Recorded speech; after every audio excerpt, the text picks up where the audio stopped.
I remember things. It's more than just void, darkness, unconsciousness. The mind does work. There are images, patterns, things to recollect.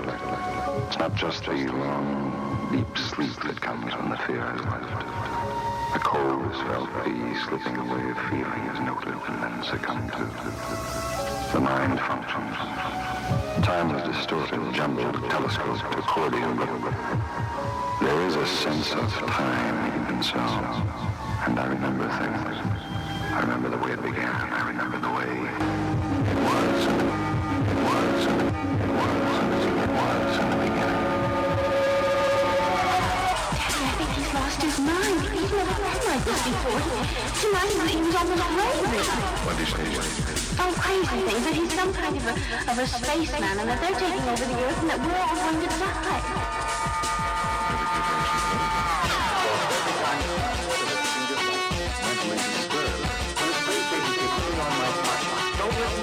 They told me to keep in mind the scientific and what do we know about our neighbor?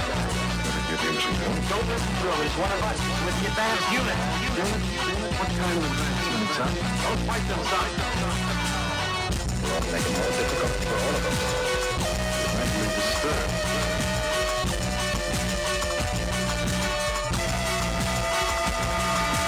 Don't fight them, son. Well, make it more difficult for all of us. Where there is an ill, there is a way. So be part of the experiment. Right here on Experimental Eel Radio. Check us out on experimentaleel.com. It is episode 97, June 10th, 2016. I am your host, Mike O'Toole. You can find me on Twitter at Mike O'Toole, Facebook.com/Mike O'Toole, Instagram, Michael P. O'Toole, and of course, Experimental Eel is on Facebook. We're in my weird world here in New England, talking to artists, creative people, folks in my weird world, folks I run across. Check out experimentaleel.com. As I said, check out all the shows, man. Almost 100 episodes. Go there, learn a thing or two, man. We got the artist profile series, one-on-one sit-downs with artists and just my friends, man. Hey, make a podcast, talk to your friends, make a record of it, and send it up to that World Wide Web. It's there forever. So you should do it too. Go to experimental.com. Before you listen to the show, though, go to that Support the Show tab. Click on the PayPal donate button. Throw a coin in our cup, help keep the lights on. It's that DIY arts thing. Support the arts and help keep the conversation going. And I'm really excited to keep it going with an old friend of mine. And if you checked in on us when we were a weekly radio show in Boston at the old Unregular Radio studios. You know this guy. He is the large and in charge IT guy, man. He's our go-to guy for all the tech questions. A big fan of pop culture, big Star Trek guy. Lots of really loud opinions, loud in more ways than one. He's wearing a big, loud red shirt right now, a Star Trek shirt. He is... The big red E. He is Chris Kimball, Hello. a.k.a. Chris K. How you doing today? Thanks for coming on there. Sweating my balls off here. I know. I warned him earlier that there's this dude who comes around. He lives in like the next street over, and he's one of those. He's like a hustler, and he's right as soon as it gets to be like around this temperature. I see in like in New England, it's like a dry. It's the humidity. Like I say, it's not the heat, it's the stupidity, it's the humidity. Yeah. Here. So, like in California, it's a dry heat. So it's hot, but it's not like this. And I'm a sweater, like I said. We say, pull over, cardigan. So it's tough. So there's this dude who, right as it gets to be this time, hey, do you need an air conditioner? Do you need I could sell it for, $30, $40. Was that on the back of his truck? So who knows? Found it on the side of the road. It still works. So, but I had It's got a dead cat I had in like it. a hand-me-down one, and then it started leaking the, whatever the fluid is. Mm-hmm. Well, if it's old, it's Freon, and that's toxic. Yeah. So that's what it. So I look to you for like the information like that. So I'm glad to just come on. And if it plugs chat into with a you. wall, you can ask Chris about it, apparently. Have you tried turning it off and on again? That fixes a lot of things. It's incredible. That's what I try to you know, when we're setting up for the show, I try to remember, like, that's the mantra. That's number one. Don't call anyone. Just turn it off and back on again. And But you had 80% of the time. So you came to do the show, and you said I have the day off today, but you have your phone, and Yes. you said you're like a fireman. You're on call, like 20. It's like there's the bat signal is in the sky, and you go down that chute. Remember in Batman Forever? There's like I'm not going down any sort of chute. That is not a scene anyone wants to see.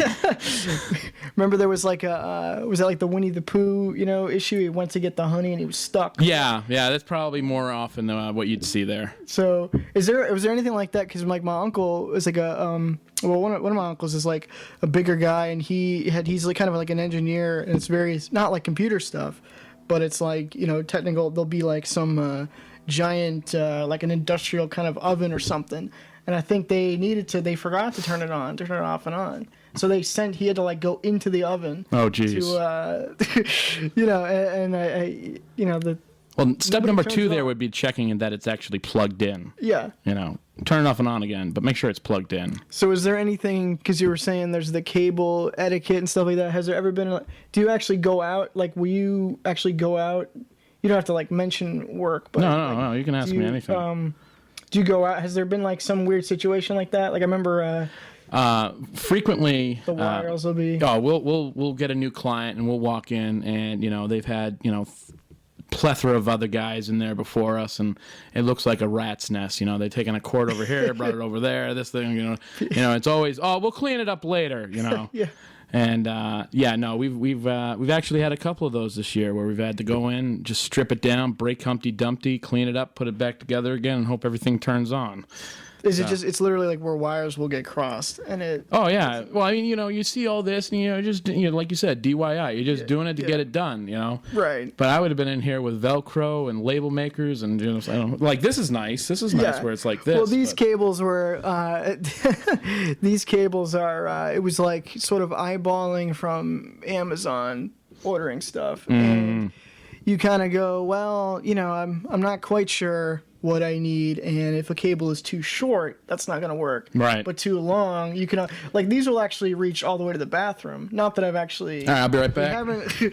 We never actually tried that. That's actually one of my biggest regrets with Lawrence Holly not being on the show. Is, a big fan of the in the bathroom a while. You get a good monologue going, and you kind of like to record. Kind of like that's how Prince.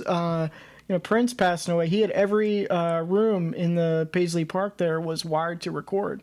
You could work out a riff in the bathroom. So for us being, podcasters, it's a long show. You're gonna need to take a break and just. Yeah, if you need to, if you got to take a leak, just you just cut that. We have Wi-Fi in the bathroom at work. Yeah, so if we got to be on on a system, well, on the throne, we're all set. So you'll be in like a group chat. Yeah, and it will. Yeah. Have you tried turning it off and again? Yeah.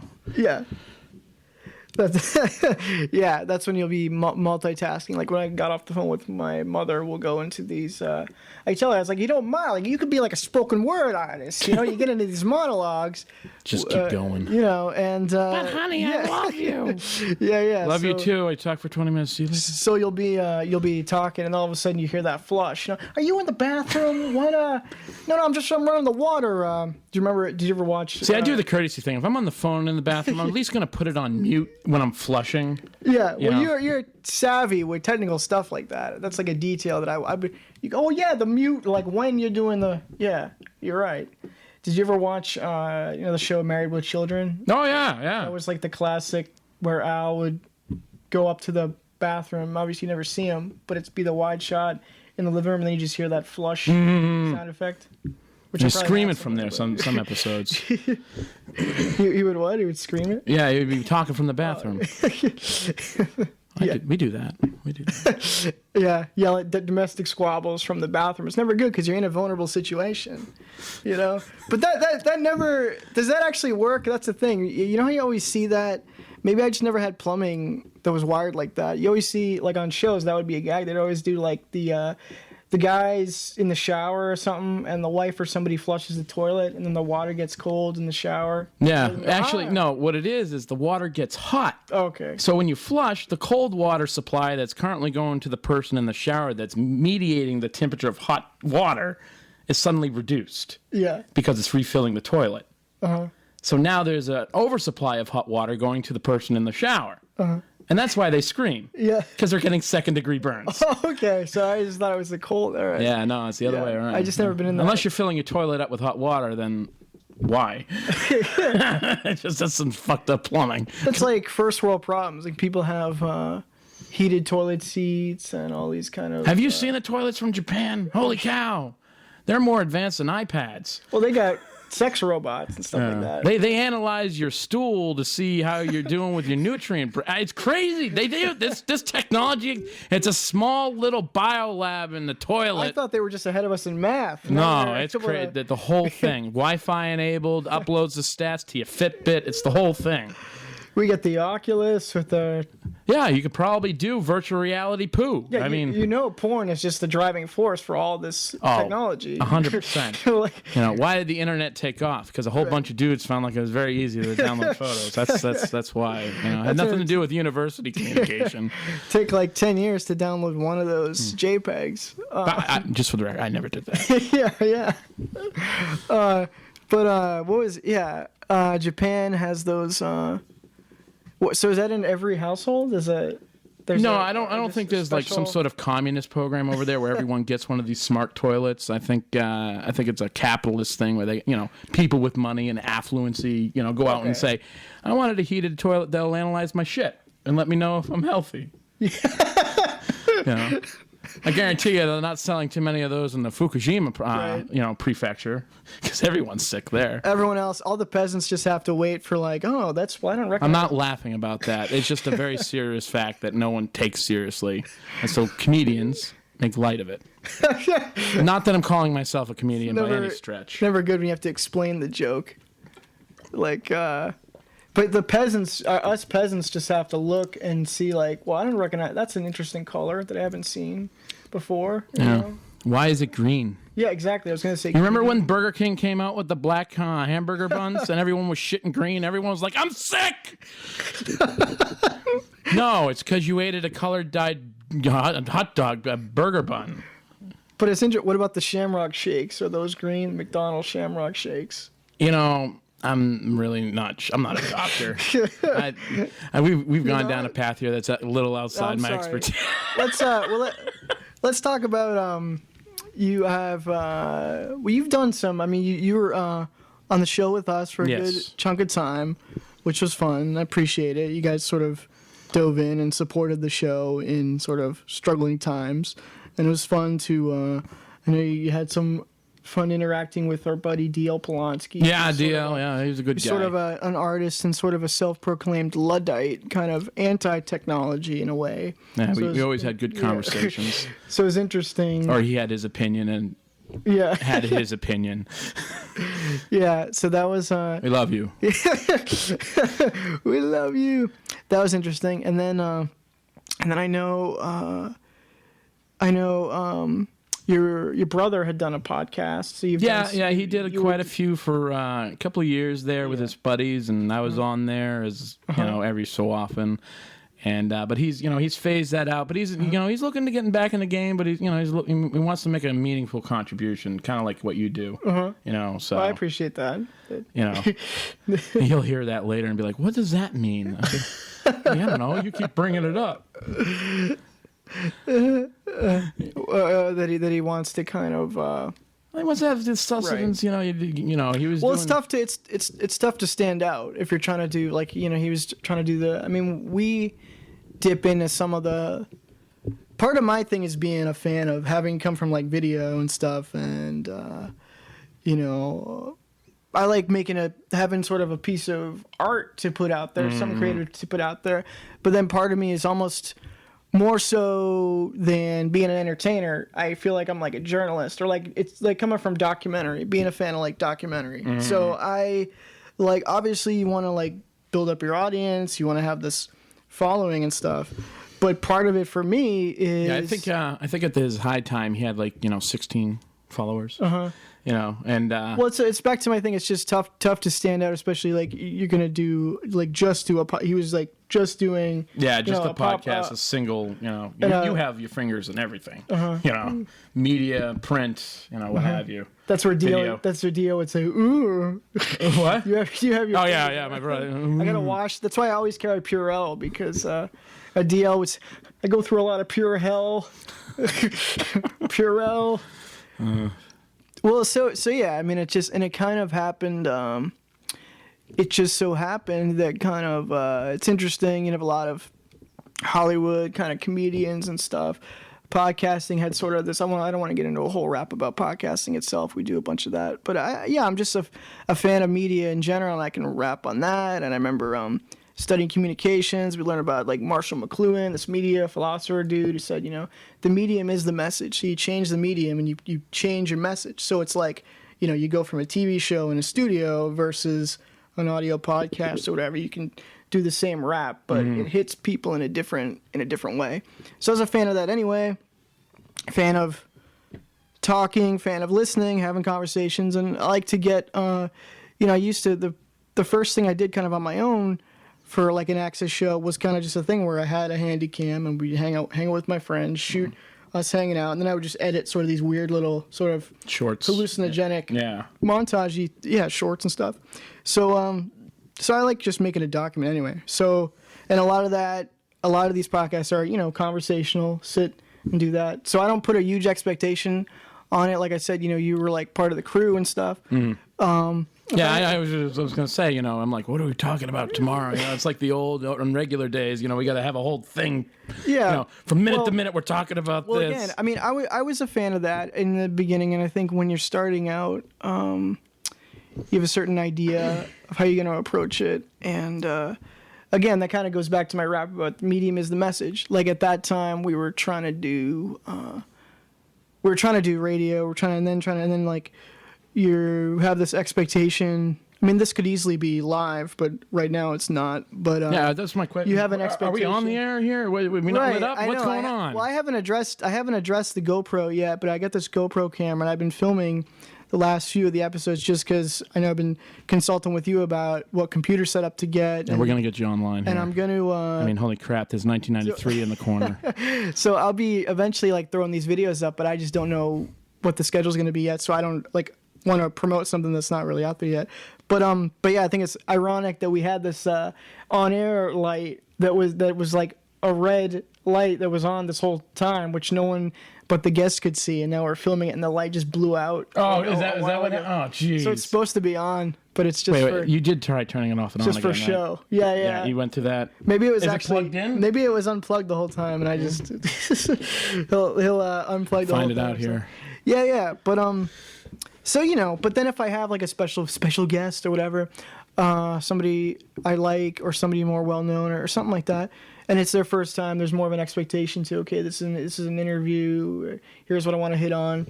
And it's like an artist thing just because that's the crowd that I run with. People, I think it's interesting, whether or not someone is usually famous or not, it's interesting talking to somebody who, like you say, other people who have their hands in different stuff. And then I end up sort of hitting on kind of my own little, not that I'm I don't think I'm, really like a celebrity or something, but you see all these celebrities who sort of take on these social causes, kind of, if you have sort of a following, okay, let me use it to promote, hey, maybe you'd want to help out this thing that's larger than just, radio or film or acting or something. Mm-hmm. Check this out. So for me, it was always mental health stuff because mental illness runs in my family. And, coincidentally or not, it's kind of a cliche, and you run with creative people, whether it's a coping mechanism, it's kind of a chicken or the egg thing, which came first.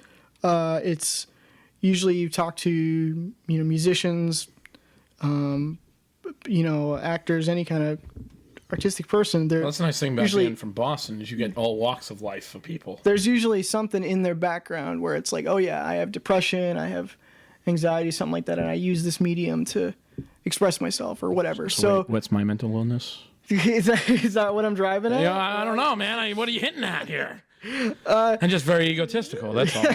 Well, it is about you. I said this is a profile on you, so we could go in that the life story of Christopher Kimball. Holy crap, that's a long book. But that's part of it, the projects, and then sort of their background and stuff. Try to inspire people. Try to.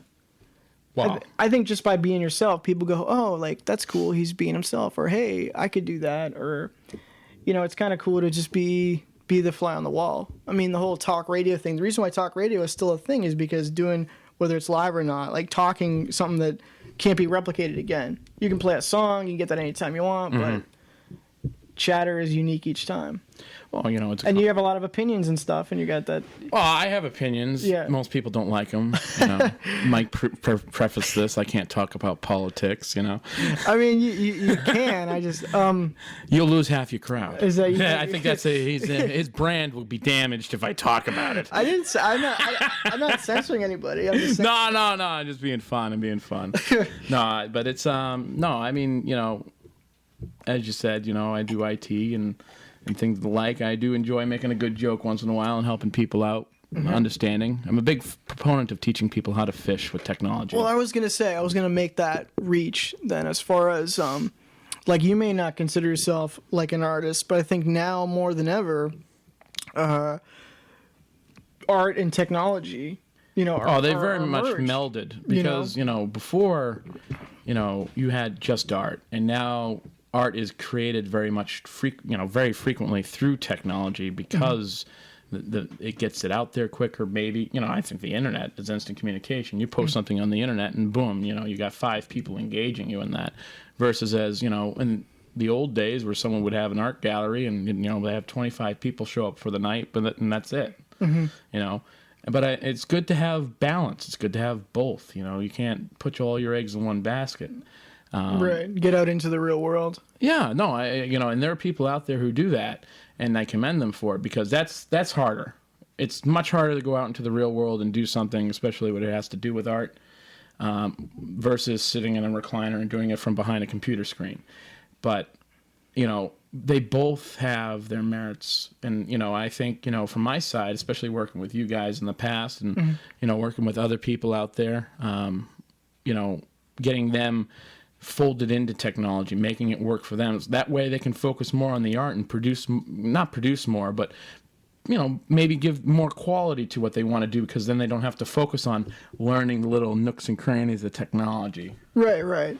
I mean, that's what you wish, I think, for people who want to make stuff, who don't have the resources, to but then again, pay a whole crew and stuff. On the other hand, too, there are people out there who are like, well, I like the classic way art used to be, where technology wasn't looped in.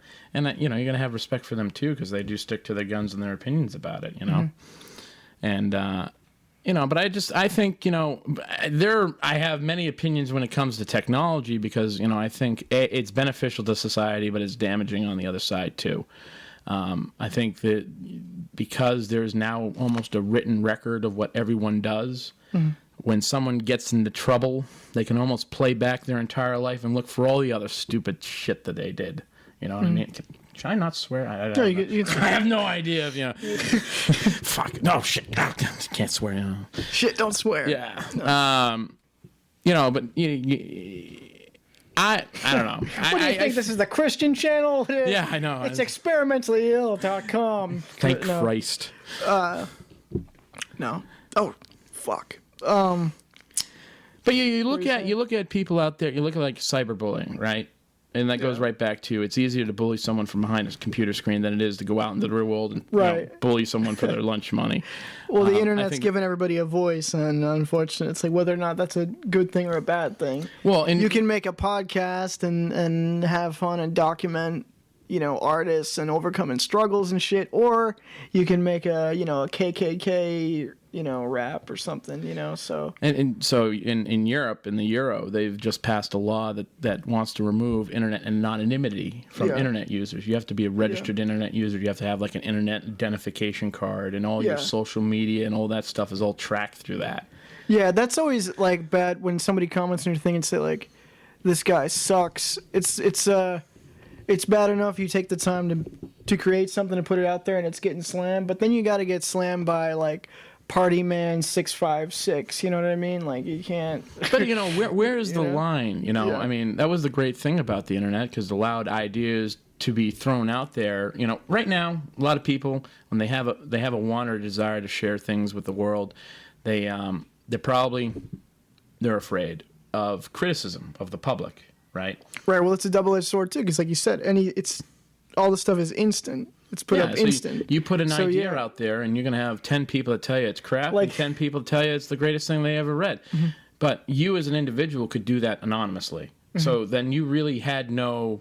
Like, as long as if your there was name criticism isn't- coming yeah. back, you could stay behind the shadows, you know.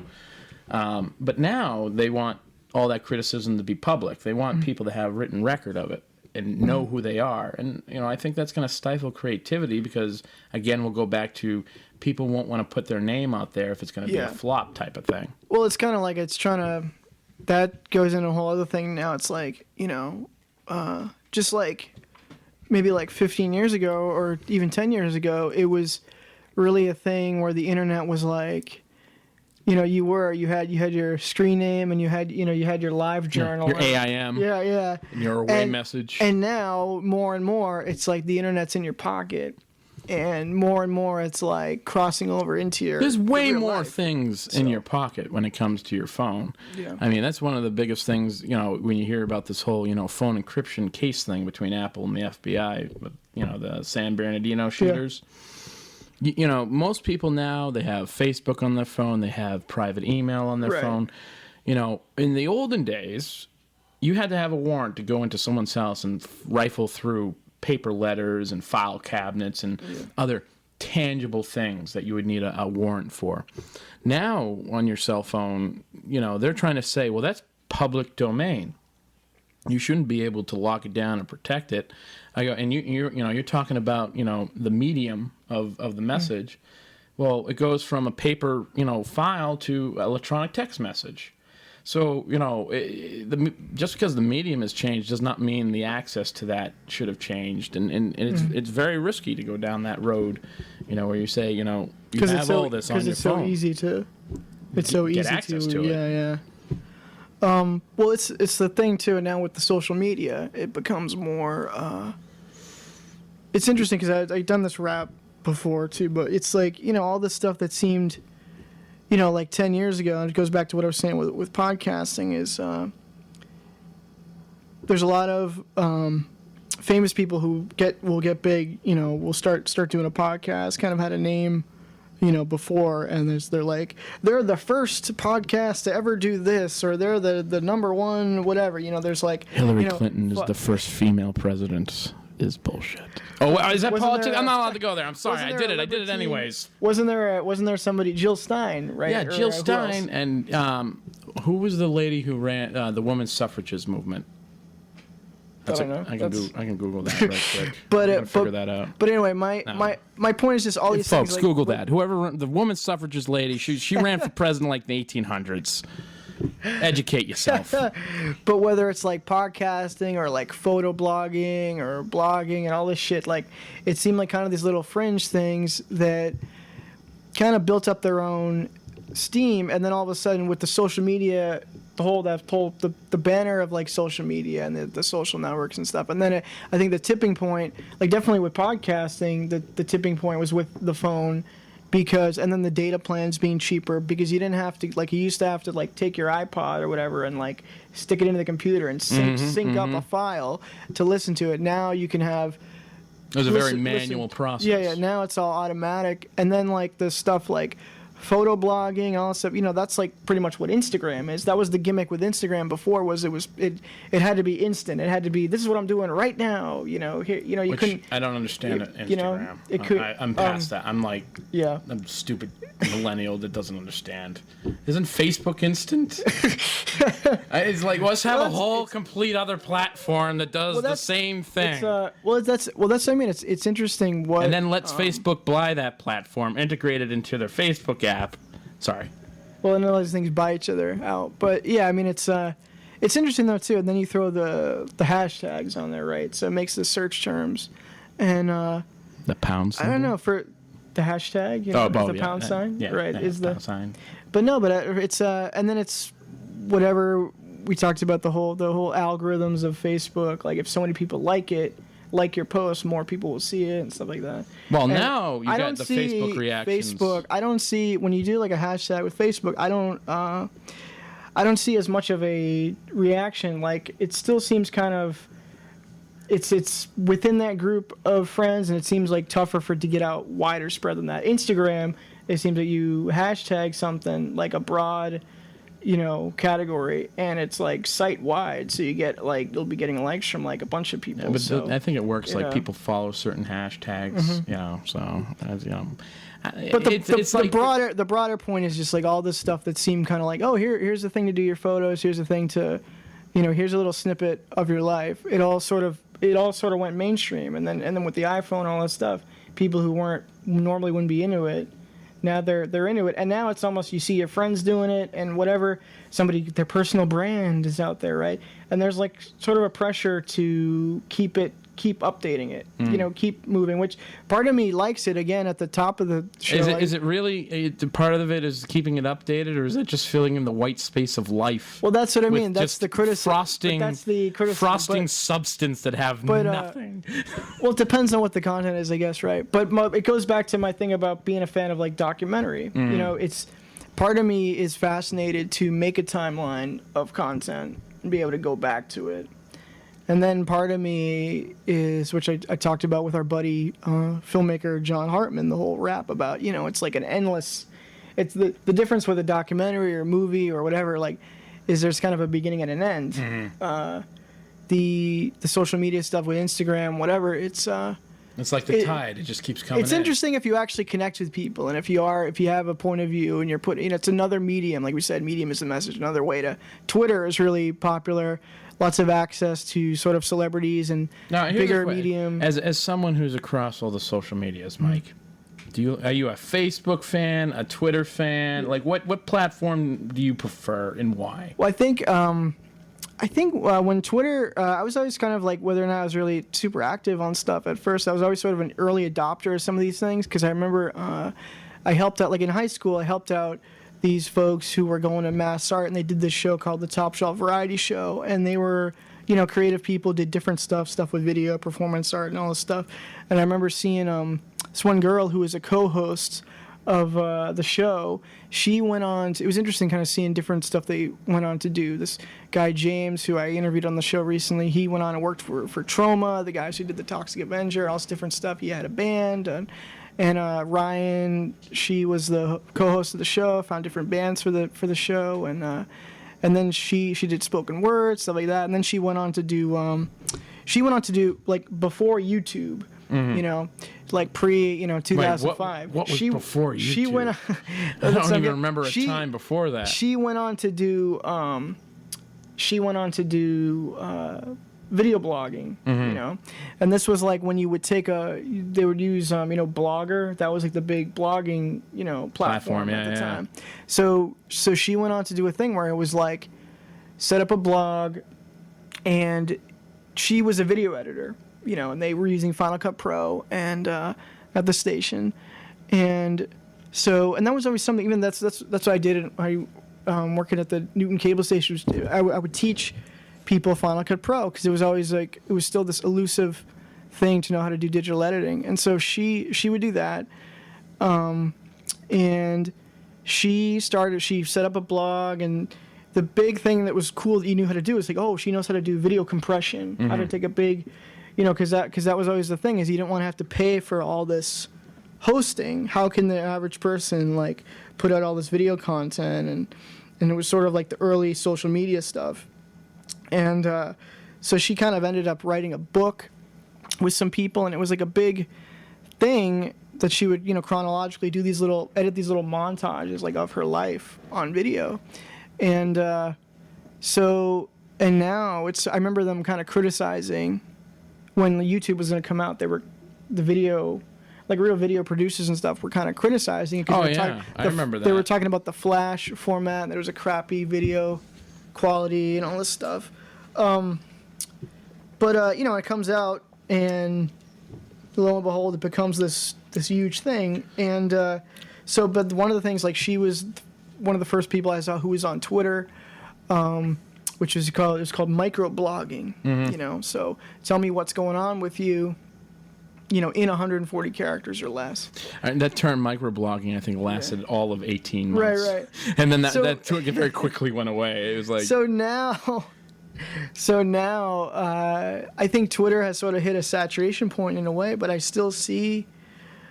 I think it's because of celebrities or people with bigger followings, I think it's cool because it like kind of condenses down the communication, right? So I think it's easier for them to, rather than have to like wade through something like Facebook, which nowadays is like a bunch of pictures or selfies, stuff like that. Lots of selfies on that Facebook. My God, just a complete. So Twitter is like waste of data. If you're kind of like an info junkie, or which I am, actual communication, right? It's kind of cool. But I sort of fell off doing Twitter more. It sort of hit like a saturation point. But I'm gonna get back into it. But I used to, you want to have a piece of information, and if you're doing, I don't want to be. I look back at now. Facebook has those kind of reminders that shows you like, the shit you posted a few years ago, and that's when I was doing where I did. That's when you realize you've done nothing with your life between that photo and the day you saw it again. I just don't want to be a.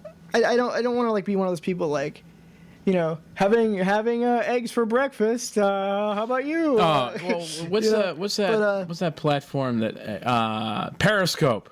Periscope. Oh my God! I got a buddy of mine who's on Periscope, and they're eating muffins in the morning. It's on frickin' Periscope. They're taking a shit in a special bathroom. It's on Periscope. I mean, just the stupid crap that people put on that. You know what it is? Is people feel like they need to just get themselves out there all the time. They want the attention. They want that instant gratification of someone approving of what they're doing. And I'm just like, you know what? Everyone is out there on the internet. There's no one player out there, well, in an ocean of Joe six packs, if you will, right, who really can stand out from the crowd. It's just also a cacophony of cats screaming on the internet, and there's not a lion there that just says, "Hey, listen, I'm a good quality person who's in this ocean of average people. Come watch my content." I mean, you see it with, what you guys, you do, you, I mean, quite honestly, doing some research on the brand Experimentally Ill. I mean, you're sitting on a brand that's worth at least a couple $1,000 just by the several years of what you've done, generating content, getting out there. There's some kind of name recognition. That was always my thing, is because you kind of, it's cool, especially to do it taps into my OCD, where it's like, okay, this is number 97, and there's going to be number 98.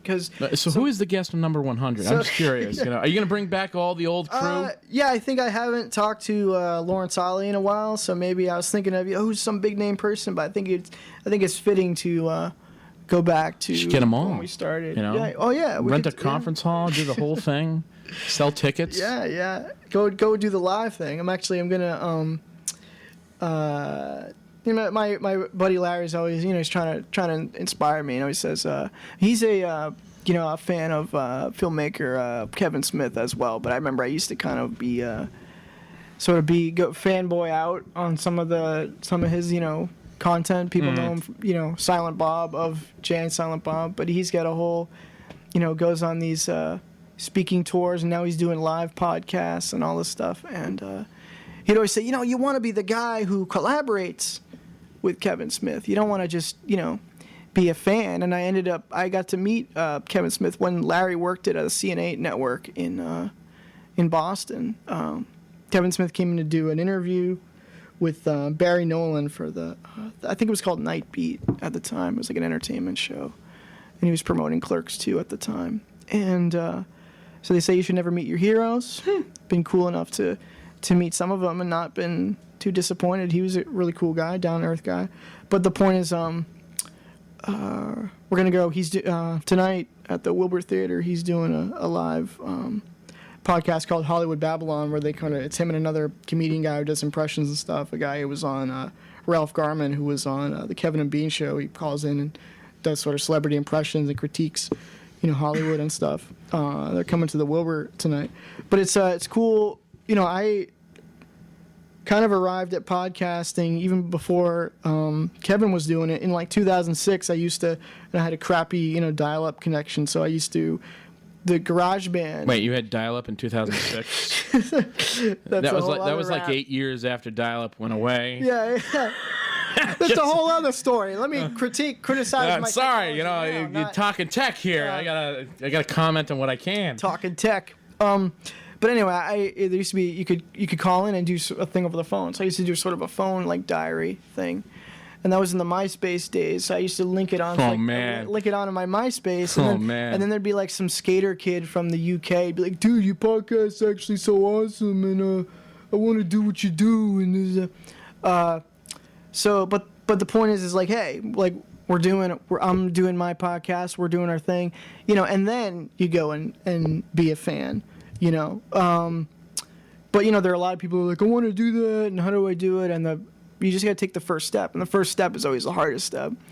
It's executing. Yeah. You have to execute. Well, and being consistent, like we were talking about the numbers, being consistent and stuff. So how many years has it been podcasting to get to episode 100? For this, I think this is there's been some gaps of. But it's like a good TV show. It has a couple of years hiatus and it gets picked up again. Yeah, it's like 2.5 years. I think it's almost like 3 years. That's not bad though. Yeah. So, because it's counting all the, I think it's counting all the radio stuff, all the live stuff. So yeah, that's always the wrap is how many times have you done 100 of anything? How many or kept track?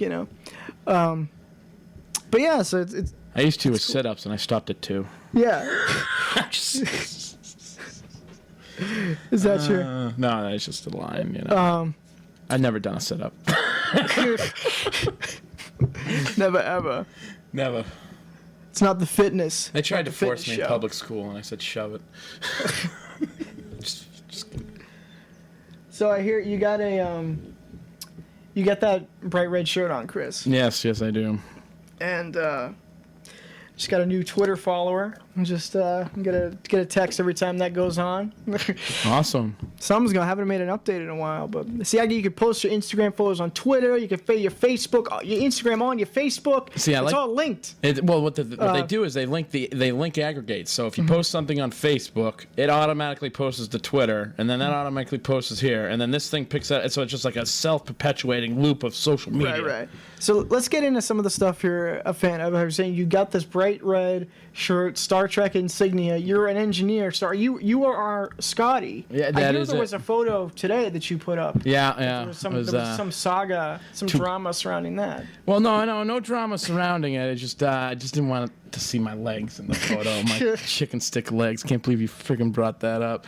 Everybody has their own insecurities, their own vanity things. Yeah, so I could crop that off at the bottom of the shorts. So does that go into your rap of like, I think a friend of yours was saying, social media is like reality TV. Like you're only seeing a curated portion of that person's life. I think that's true. People are only going to put their best foot forward on social media. I mean, that's not obviously. Why would you want to put up your own photo? Here's me blowing a snot. Right? Here's when I. It wouldn't surprise me though if there's people that do it because they're just that into themselves. Yeah, I mean it's. But my I think that was my friend Kevin who actually posted that and. When you see, there are obviously people who post drama on Facebook, but I think people are only going to post things that they want to have. There's some benefit to the reason why they're doing it. Right. It's like they're trying to reach out. It's like a cry for help, right? So sometimes I think there's definitely things of that, and Facebook is put technology in place to analyze posts like that to realize that someone might actually be in need.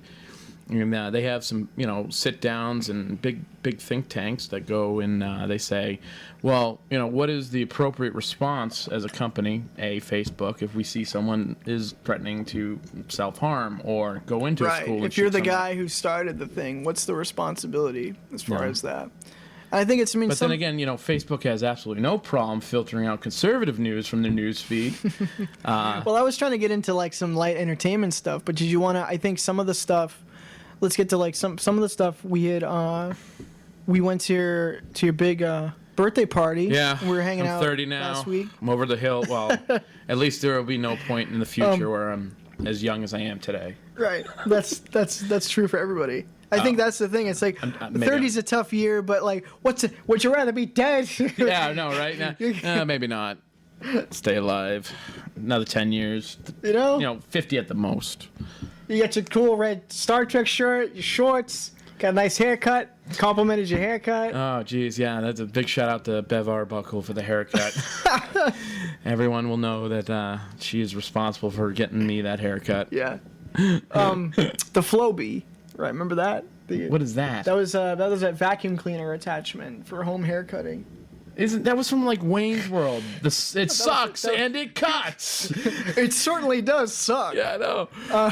That was a real thing. Yeah. I thought they were making. I thought that was a gag. Well, I think it's a play on that. It's not. For Christ's sakes, get a broom and sweep up your hair after you're done. You don't need to cut your hair and suck up the hair you're cutting at the same time. There's no need. Here's another prime example, okay? As you can see, it sucks as it cuts. Yeah. Suck cut. It's another prime example of someone taking technology and making shit overcomplicated, okay? There's no need to vacuum up the hair while you're cutting it. There's none. There's no reason. There's none.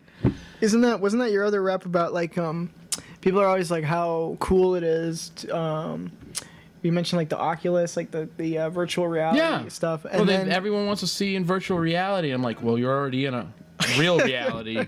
I don't know why you need to see a virtual reality. I mean, I understand, Oculus Rift being a benefit to like, medical science where, a doctor in India who has no experience in operating on, X, has to get onto some headgear. And, are they using it for that, for medical? Yeah, well, they use it now. They use cameras. They have cameras on the goggles that the doctors wear.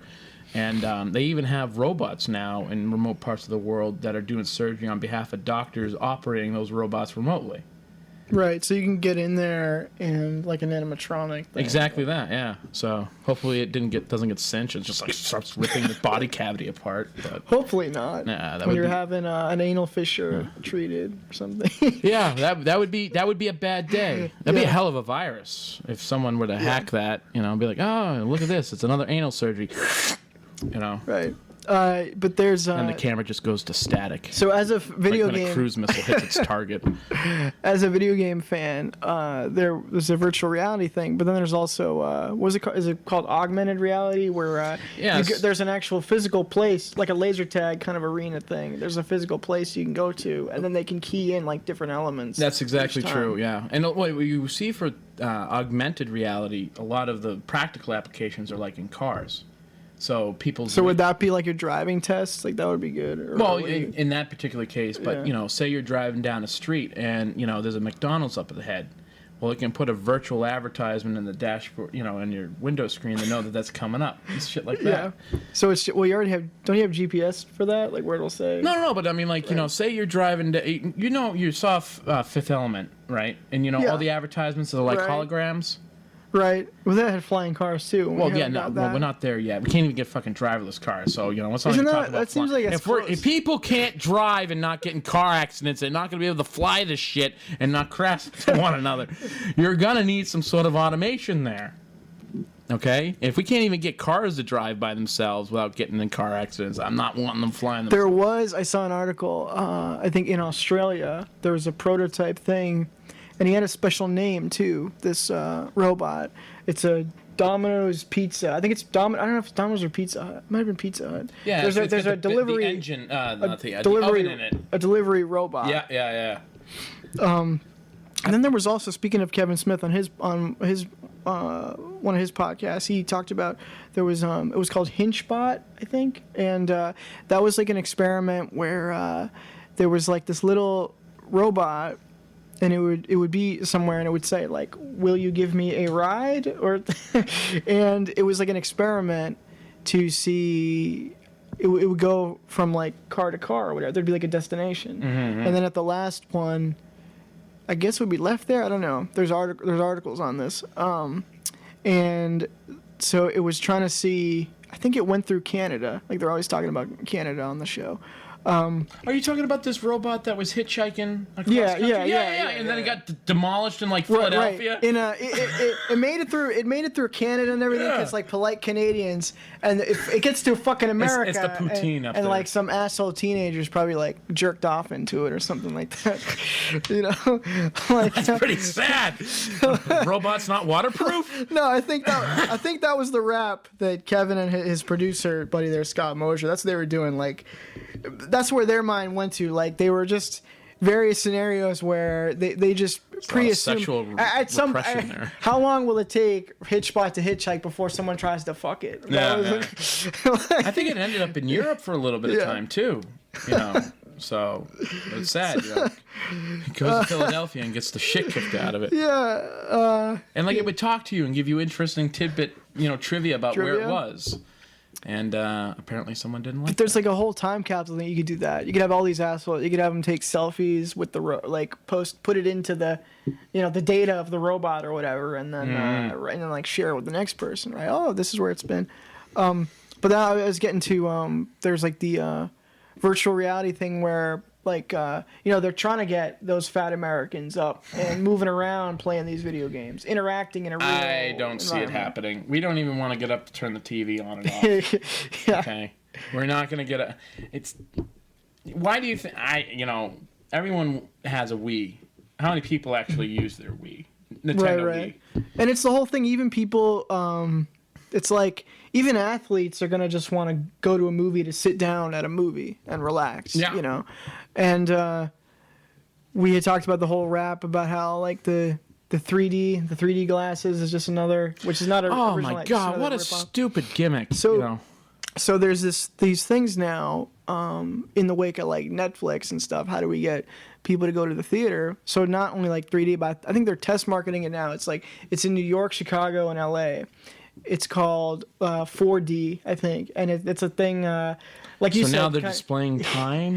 It's you go there and like if you go to Captain America : Civil War, not Batman v Superman : Dawn of Justice, but the other : any piece of shit movie : piece of shit subject. If you go to the explanatory title movie, the sequel franchise, you go and like if there's a scene where the guy is like riding on a motorcycle, then in the theater you'll get wind in your face. And then there's a scene where they go to... Yeah, Jordan's Furniture did that several years ago. It's called Mom. Right. But these will be like mainstream movies that come out. I'm sure it's only certain ones, like bigger ones. But, then they go to, Hans on Planet Hoth. Then there's fucking snow in your face. Stuff like that. And that's, the seat moves, So this is New York, LA, Chicago right now. But that's the next, thing. Sounds like a good ride if you're drunk. Right. It just seems. Oh, good. I'm gonna watch this. Sounds what like the fuck movie, Civil War. I might as well be shit faced and have the chair move and get snow in my eye. It just seems like another. Yeah, it's just all these things like amount to like a cheap date to me, where it's just how much is a ticket to this thing gonna cost? Yeah, I know, right. Like that's It's like, it's $70, but it's really worth it if you want to see. You get 5 free drinks at $70 a right. God. Well, no, they were trying to get you like there's that theater in some of those ones where you can reserve your seat and then it reclines and then there's a bar. Like people are satisfied enough if those fat drunk Americans. Any American is satisfied if the seat reclines and there's beer. I'm fucking down. Or the other thing is like it's a movie theater and they deliver you food. Like we don't need snow in our face. Like I do realize you're describing a restaurant. Oh, they're bringing us food. Yes, that's a restaurant. Now all you have a TV to watch too. You could have done that at home and saved yourself the $70. You can go to a place where they go and bring you food. Jeez, what a concept! Like there was this, I don't know if it was in China, and it was in a third world country. There was an article. These kids, little elementary school kids, had to they had to climb this wall, like a mountain, to get to school, to walk to school. They had to climb this like Wall? feet upon feet of like a mountain to get, and they get their little backpacks on, and they gotta climb this shit. And it's like we're so entitled here. Hold on, did your parents not tell you about walking to school 15 miles each way, no shoes in the snow? This is like, do you know how many mountains we had to climb when I was 6? They just had to one-up us over there. That's what that is.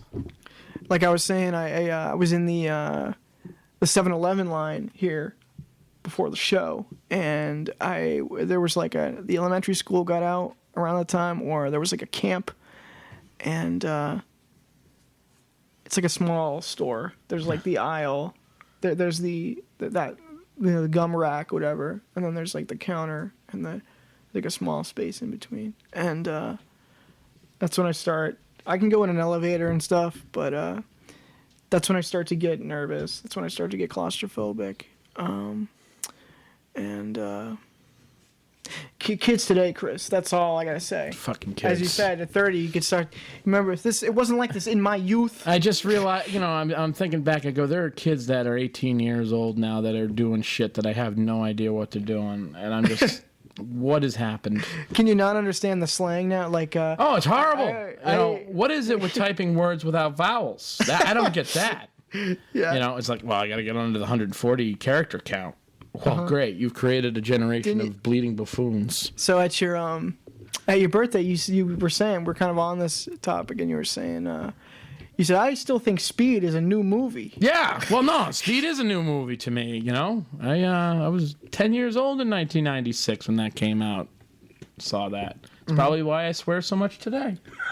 What? There's a lot of swearing in Speed? Are you shitting me? I think they did a skit on SNL where they counted. It was like over 300 fucks and shits. Specifically Speed. Just Speed. Speed 1. I think the profanity dramatically got reduced in Speed 2. So it was profanity from the viewer who had to endure the fiery wrath of the hell that is Speed 2. No. Keanu Reeves just had a wicked potty mouth. Speed 2, though, that was another colon. Speed 2 : Cruise Control, right? Yeah. Tell us about that, fucking Chris. movie ever. Worst movie ever. I just don't like it at all. It was Why are just you painful. not a fan of that? You know what? It was almost as painful to watch as Starship Troopers 2, which was straight to DVD. I don't think you're a fan of the original. Oh, Starship Troopers, the original, fucking A, best sci-fi goddamn movie there is. I think.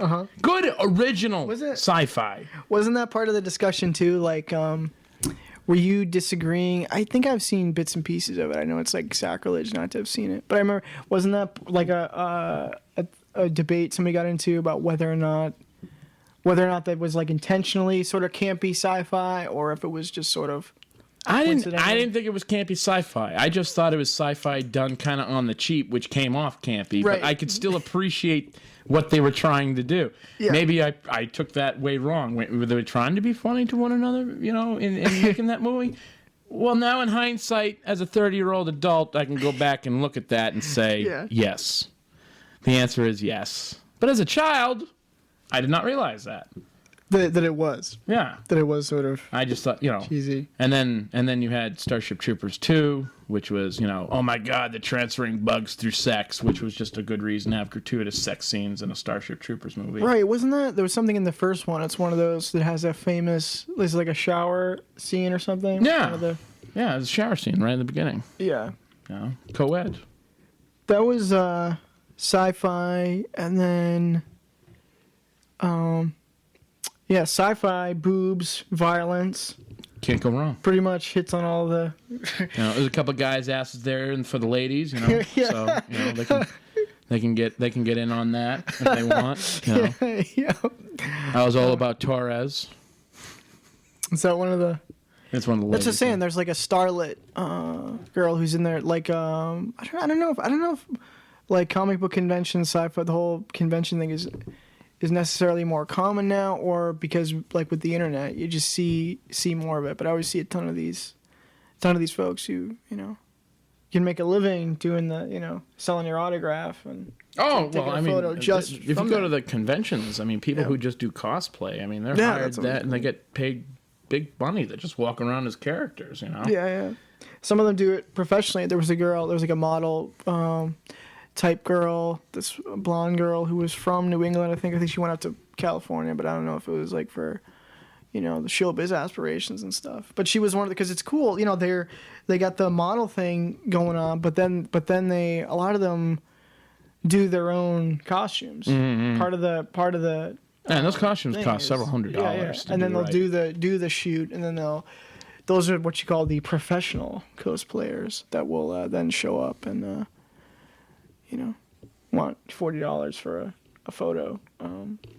But that's interesting, leveraging social media and stuff too. That's when you walk by with a selfie stick, be like, click. Because think about right, as long as you get them in there. But the whole thing about like fan clubs and all this stuff. I remember when I was like a little kid, you send away to be in the Power Rangers fan club, and they send you a pack. Here's some stickers, and here's a videotape, and here's decoder shit. ring. Right. And now it's just like, fuck. Follow us on Twitter. Yeah. Go fuck yourself. We'll give you a code for some free merchandise you can spend money on and buy. But Commercialism, man, sucks. It's what ruins most good things. Most good things. What is it? What? Commercialism. Oh yeah, Yeah, here's a great idea, original idea. Well, how do we market it to children and make their parents spend shit tons of money? Did I already ask you if you were? I think I already asked you if you were a Ninja Turtles fan. I watched the cartoon series as a kid, into it as a kid. Again, when I was a kid, I used to watch the Starship Troopers cartoon series. So there was a star. Is that one of those? I remember. It was like a computermation. Yeah. Yeah, it was digital. Our buddy Lawrence Holly made a post about, but he's always observing sort of the weird pop culture kind of minutia, like the forgotten things. And then of course, it's interesting too, even with the internet now, all this stuff. There's still a couple of those, the hard to find sort of like, did that actually happen, or did I see that on a weird VHS tape, or was that, and there'll always be these. Like they'll try to do a live action, like an adaptation, like turn a movie into a TV series, or these movies always get. That's what this was. Show. So you had Starship Troopers, a fucking rated R movie, and they said, "Well, let's make a cartoon series out of it." Yeah. And that's what they did. It had like 4 seasons, and then it got canceled, so it was incomplete. Yeah. And as a child, to have an incomplete, that was my first taste of incomplete TV series disappointment. And man, did that set the stage for the rest of my life. Was that the first of many disappointments? Yeah. Yeah. Lots of TV series got canceled. That's why I don't watch TV anymore. There was a fucking disappointment. A kind of forgotten thing is the Star Trek animated series. Did you watch that? No, I think now it's never on seen Netflix. it. Yeah. Which I think is sad for someone who's a self-proclaimed Trekkie, but yeah, it's on Netflix. I keep meaning to watch it, but. I'm a next-gen Deep Space Nine Voyager fan through and through. Even though this is the original series emblem, but... Yeah, give us some history on that. How does that... when do you first catch the bug on... When I first caught the bug, my father watched Star Trek Next Gen, and I remember hanging out with him on the couch and, watching that with him. And then I remember TNG was ending, and so they were doing like this special, event, streaming, not streaming, but, showing all of them. And you can buy this specially, platinum, plaque for your house, and this special pen that's, levitated by magnets, and, because you like Star Trek and you want to buy the shit. Commercialism! Yeah. Right! Fuck! That was then Shatner say, Jesus, people, it was just a TV show. What? But see, what they don't understand is what Gene Roddenberry did is he created an entire philosophy that was bigger than the characters in the show. Mm-hmm. I myself incorporate many of the concepts of Star Trek in my life. Like, I always have battery backup. I have an emergency backup, tertiary backup. I always have 2 pens. Tertiary backup. Give us a vocab lesson on tertiary. No, tertiary. Tertiary. It's the third backup. You have your primary, your secondary, your tertiary. It's the third backup. So I always carry 2 pens in case one stops working. Mm-hmm. Now, back in the day, did you rock a pocket protector? No, and I sadly ruined many of shirts because I didn't. Those actually have a function. They're not just there to be non-fashionable. Yeah. or in my case, fashion. That with a fanny pack. No, I never did the official fanny Star pack. Trek fan club fanny pack. Nah, I didn't do that. But I like Star Trek too, and like you say, the philosophy. You look at and people are like, well, how did they do that? Well, they got rid of the need for money. Well, how do you do that in society? Well, you get rid of the basic needs of life to sustain yourself: clothing, water, food, energy. Really, you get rid of those 4 basic requirements. People's greed would naturally evaporate because there would be no need for this shit. Right. It's just and then it's there's readily not like supplied. a class war kind of thing. Well, there was still that. They represented a class warfare in a different way. So and going back to how Gene Roddenberry wrote the sci-fi fiction, back in the '60s, they had the Klingons who were like the war race, the Russians, and they were constantly going back and forth, Cold War type of stuff there. Right. You had different species in Star Trek that represented different races on Earth. So, if on Earth there was a conflict between races, it was represented as a conflict between alien races. Mm-hmm.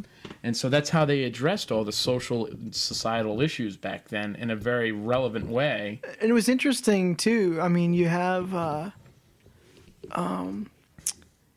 course, you had Shatner, you had Captain Kirk, right? Typical sort of all-American, middle America guy, or he's from Iowa or whatever, and swaggering sort of American guy.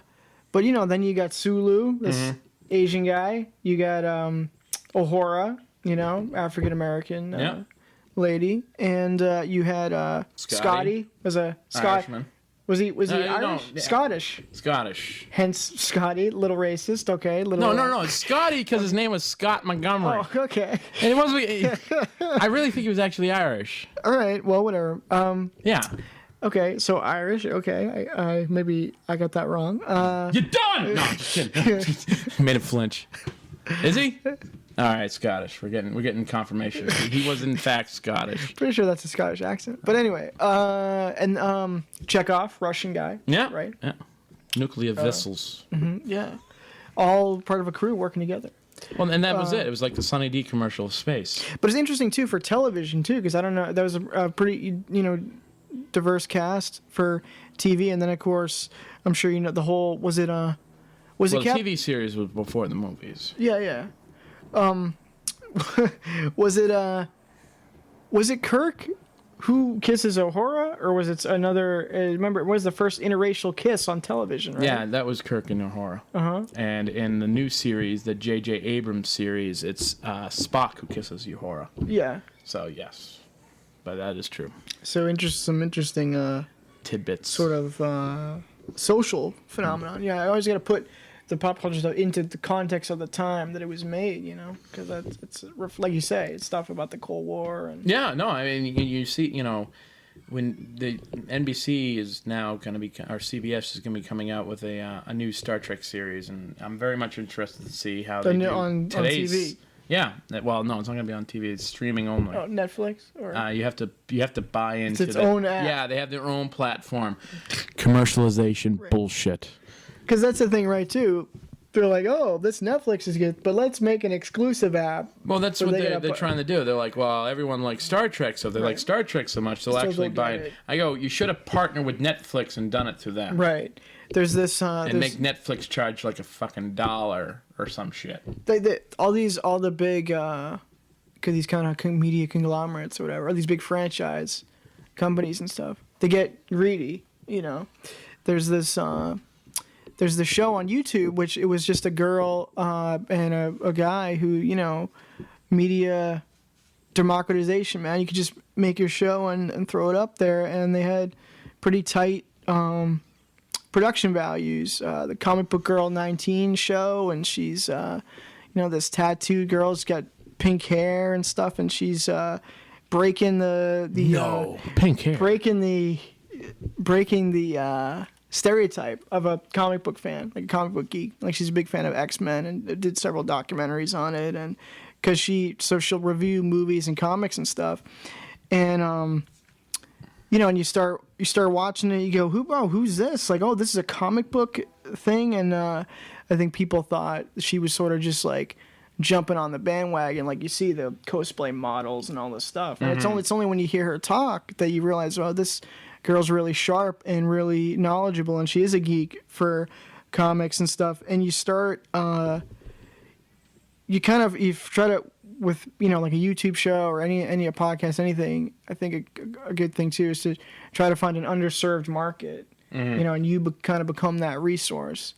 So people might start looking in and go, oh, like, who's this? You know, but then it's really the information that keeps coming back. And it was interesting because I hadn't really found anything like that where, you know, you really dig on her opinions, and it's got sort of quirky humor in it too. They think one of the guys who's an editor will be in like a robot costume, this robot, you know, throwback to the old, you know, sci-fi stuff. And so it kind of ducktailed into this, spun off into this business. But now she was just somebody who did it, and she was a fan. Of course, she was in L.A., and she ended up, I think, applying to be she ended up getting the gig for being a host for, it's kind of an interview show, and they go on location, and it's an official Marvel show now. Oh, it's cool. called, I forget what I think it's called, Off the Rack, something like that. But it's Marvel, you know, saying who can we get to do this, and she ended up, you know, getting the gig, whether or not they saw the show or not, or it was a separate audition and just a coincidence. So, which is obviously a coup for her, because she's like a fangirl for all this shit. So now she gets to sit down with, you know, Clark Gregg, who played Coulson in all the Marvel movies and the Agents of S.H.I.E.L.D. show and all that stuff, and interview him. But the point with that is all these people would watch her show on YouTube, and you would think, oh, wow, there's a crossover, right? Because she did a YouTube show. But no, Marvel wants to do this. It's a separate app that, like, it's not available in the UK. Like, it doesn't work in the UK. Okay. Yeah, So- you know, the regional distribution. Yeah, so it's like we want to be exclusive, maybe to make more money or cut this deal with this new app. So maybe they'll think like, oh, like the app's going to be used because everyone loves all this Marvel shit, and they're going to want to watch it and watch the show. But it's like, but the thing is, you only have so much data. You only have so much like memory on your phone. You only have so many apps you can have. And You gotta get a new phone. And then you got to drop $11 or whatever for this Bigger app. memory. Right. Well, you know, it's just like, and there's only so much content. There's only so much time in the day. Like, that's the thing, you know, it's like. But you have plenty of time to post selfies. Right. Well, that's the content. That's some of the content, I you know. I know. You got to keep them, keep it fresh, right? You can't you can't, you know, how frequent must these updates be to keep them engaged, you know. Well, it's the person, the common American has the attention span of a fly. Yeah. You know? And and that's the whole purpose of the news feed or the Twitter feed is, you know, what's on top, what's fresh, what's new, you know, what's cracking, and you know, like you said, you just got to generate that content, make sure it's always new, you know, because if you repost old shit, no one's going to pay attention to it. So.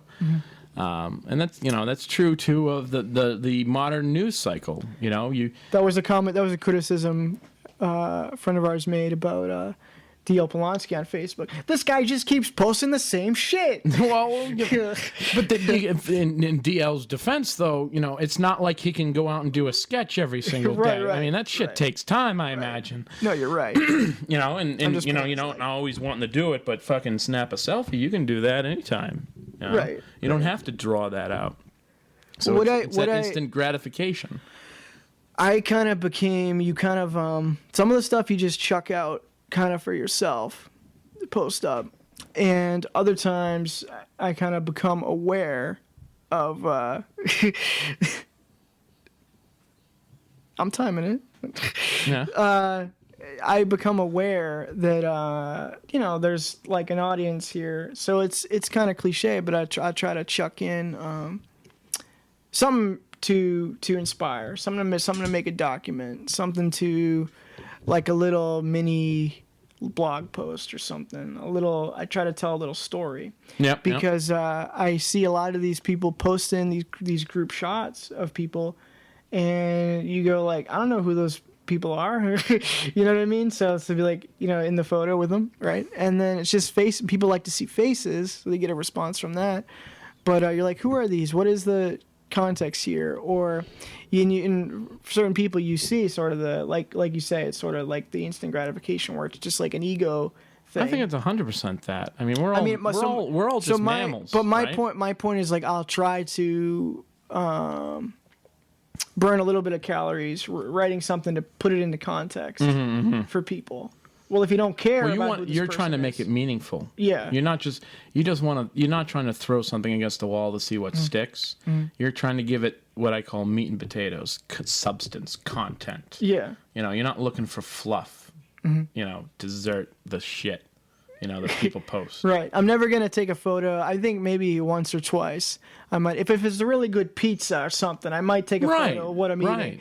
But I also, coming from the starving artist kind of mentality and stuff, I got a couple of people I knew, which I can contest. Go to his donate button. He's a starving artist.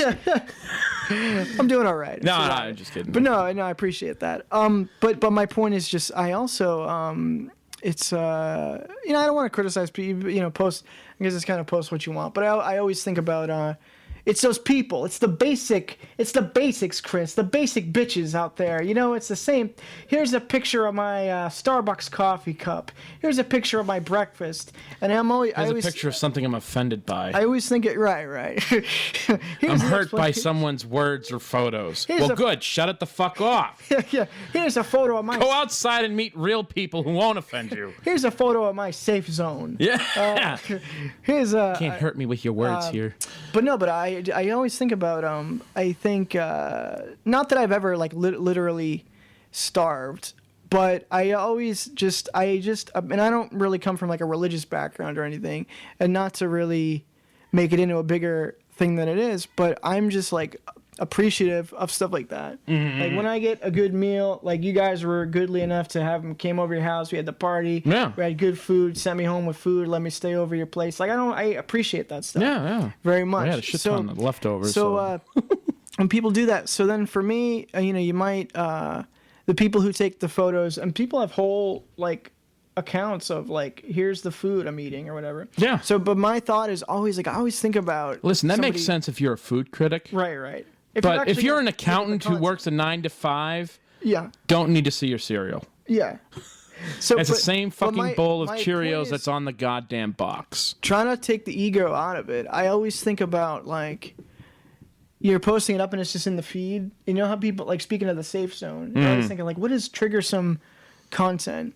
And I know there's the whole the feminist movement going on, the whole transgender controversy. All that offends me. That joke you just made. What did you mean by that? What?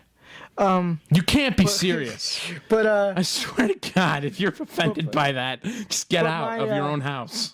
My triggersome thing is kind of these food pictures, because I always think of, not me personally, but I always think of like somebody. I'm like, when those pictures come up, I'm always just like, there's like somebody who is like scrolling through and like they don't have food, like they don't have a, you know what I mean, like they don't have a meal. They're probably not allotting money correctly if they have a phone with cellular service, but they can't fucking eat.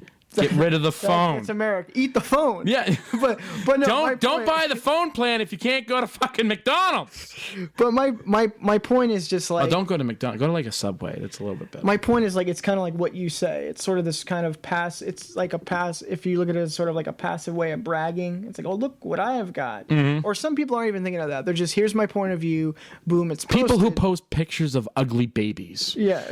Like, here's my child. Don't share that with the world. No one wants to see that. It looks like a giant penis. But have you seen those babies and his big fucking round head?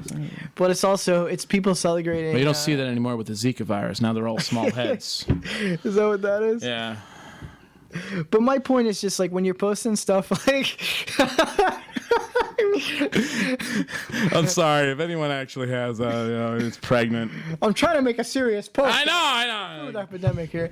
My point is, nobody's thinking of it like that. I just always think like, people post the pictures of the meals. It's like, well, good for you. You have a lot of food there. Yeah. You know what I mean? Like, how are we supposed to? Or because how many times, even if you got food, right? These people post a picture of a delicious meal. You look at it. Now you're hungry. Yeah. Yeah. I would like some truffle. You know. That'd be nice.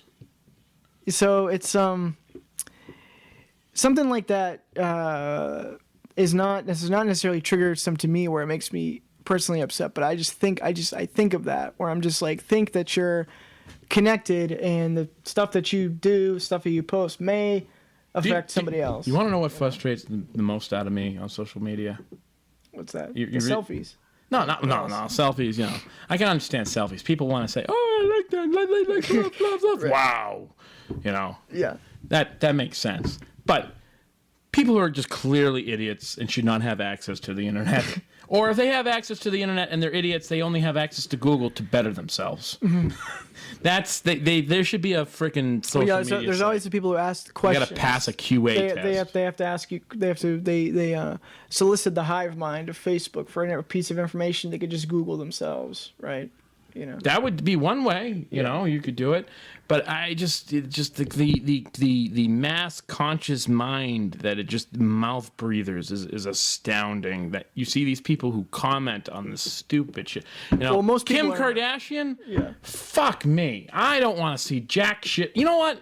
You know, I know you're big into pop culture and entertainment news. Well, not the Kardashians. Well, no. But you know, what I'm saying, you know, don't take offense to this, but. There are way bigger fucking issues out there than sports news and entertainment news, and people need to get educated on and have a good opinion about that crap. And then we won't be living in this stupid cesspool of reality that people want to escape from and get into Oculus Rift. So let's be part of the solution instead of part of the problem. Then. Well, I mean, you're doing it. You're generating good, conscious content instead of people out there be like, let's watch fail videos. Right, exactly. Or the cat video. Well, that's the thing is you can give a monkey a tool to. Doesn't mean they're going to be the one that paints. No. You know, the ape. And depending on the tool, the monkey might get shot. Right. You know, most of them are just going to throw their own poo at you. You know. That sucks. So be part of the solution then, Chris. I know you have a lot of. You talked about the whole like some people might know this stuff, but some people. The problem is some people may only come to this show to get their information, Chris. So I know there was. Some you had an opinion on sort of the controversy, the way Facebook was curating news, or there was some other. Just the issues are you know, there's a thing that came out from a group called International Digital Group, and they poll people, and they say 62% of American adults get their news from social media. 62%. Out of that 62%, there's like 80% of them that get it just from Facebook or Twitter. Mm-hmm. Well, you can get it from their friends, and then if their friends. Oh yeah, but I mean, like they're on that platform, so they get news, whether it's from the side where it's trending, or from something someone's posted, or something someone's retweeted. 62% of Americans are getting the news from social media. That is atrocious. People should not be getting at least if they can get the concept of what the news is, but they shouldn't just be limited to. Is it normal for cops to just walk by? Right here? Yeah. Oh, did we get the cops called on us? I don't know. Maybe I'm being You're too loud. You're being too loud. The windows are open. Broad Sir, you need to stop swearing. Anywho, but what I'm saying is you know, it's not a good. And I'm not saying that the 6 o'clock news is any better. Let me just interrupt you for a second. Like, it's so funny to, just like, because there'll be people that'll be like, we heard a lot of noise, and I just, it's not to like toot my own horn, but then they'll be like, how often does a cop come by? And like, it's not nefarious activity. Like, oh, he said he was producing a radio show, and he actually was. And it reminded me of one time when I first moved in here, and I had the lease for a while, and so the nosy neighbor kind of didn't like thought the unit was still vacant and stuff. And then the first time he heard people moving around, and my buddy Lawrence Holly was here, and the guy called the cops, and I opened it and talked to the cop, opened the door, I think, and talked to him, and he was cool. And he did have. He said, "Let me just say, just make sure you don't get into any nefarious activity tonight, you know." And so then I took Nefarious I activity? took out my thesaurus, my dictionary, and learned the definition. They go, I think I'm doing something shady. It's like I think he's okay, but let me just cover that base. But then I'm like, oh, nothing weird's going on here. And then like behind the door, like we were doing a movie shoot here, and so Lawrence was here with his vampire fangs in, with the dark makeup under his eyes, and in a black trench coat, with a model here in sort of a halter top situation. And That's nefarious. That's super nefarious. Nothing strange or scandalous going on here. Just murdering a hooker. That's just, it. Happened to be going on, happened to be. They were being loud. They were talking. They were recording a talk show. No talking. No, can't be talking. So back to what you were saying. They only get their news from their friends. Yeah, well, no, I mean they get their news from social media, and then you hear about Facebook, and Zuckerberg there saying that, these people on the trending side, they had a whitelist of 30 websites that they could visit, and that was it. 30 websites, and we never saw what this list to kind of curate, like news Facebook data. has their own trending topics. So right? naturally, Facebook is located in San Francisco. It's a very, I would say, liberal area. People of a liberal opinion, if you will, and quite ahead on that. And that's what she said. Yeah. And so I think that's why you saw such a big pop in the Bernie Sanders movement, is because his news naturally got top curation on Facebook because he was a liberal. Well, it's like a catch-22 thing, chicken or the egg thing. But it's not. It's more, to use the word again, nefarious than that. Back in between 2008 and 2013. Facebook was actually found manipulating the emotions of their users. And how did they do this? Well, if they detected in their algorithm that someone was sad, they would try to curate data in their newsfeed from their friends that would change their mood to being happy. And they would monitor this by your status that you would post. What is on your mind, Mike? Let Facebook know. And now... you hear Facebook, and so they got caught. So what does that mean again? Break that down a little bit. So what they wanted to do is Facebook wanted to see if they can manipulate the emotional state of its users, and how they did that is they analyzed your statuses, and built an algorithm around that. So if you were happy, they wanted to try to show you sad things to see if you posted sad So was thoughts. that based on the but how do they know what you're posting in your status? Like keywords? Or... Well, no. So you post in your thing, be like, I'm feeling great today. I look beautiful. Selfie photo. Yeah. Right. Well, Facebook could break that down and analyze what you posted, because that's very easy to do in today's world, and say, okay, this person just posted a status that they feel happy today. Well, let's show them a picture of a dog being abused. No, was this an actual study, though, or was this sort of... This was not an official sanctioned study. This was just Facebook scientists, information and psychological scientists who were hired by Facebook to see if they could just simply manipulate people's emotions. No official study. So how do they within the feed? How would they show you a picture of a dead dog? They would just so someone shared a news article about an abused dog. Yeah. And so they would curate that data to just be populated Somehow in your they newsfeed. can... It's all algorithms. It's all programming. They have these scientists there that program this shit. Just like they have people there who curate the trending feeds shit. So now you see it. Now they've released these reaction buttons, right? And I'm sure for someone like you, that's gold, because now you know which posts people like, which people find funny or shocking or sad or make them angry, right? And now Facebook is able to build a psychological profile on you that is way more detailed than just the items that you like on Facebook. And what they're doing with this long term is Facebook is creating AI chatbots. And the claim to fame is that these chat bots will work on people's pages. So when people message you, they can respond automatically.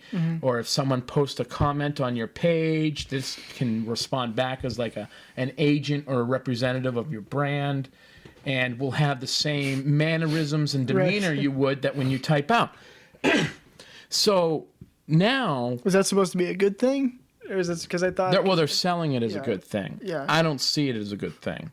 This, again, is my opinion of technology overcomplicating, in this case, the human condition or the human interaction. They're replacing it. They're making it cheap. They're making it standard. Did you see? I didn't see. I only saw some of the movie, but it makes me think about like they could make a robot and go like, "Wow, this gorgeous girl is talking to me here online here," and then there was that was Ashley Madison. That actually happened.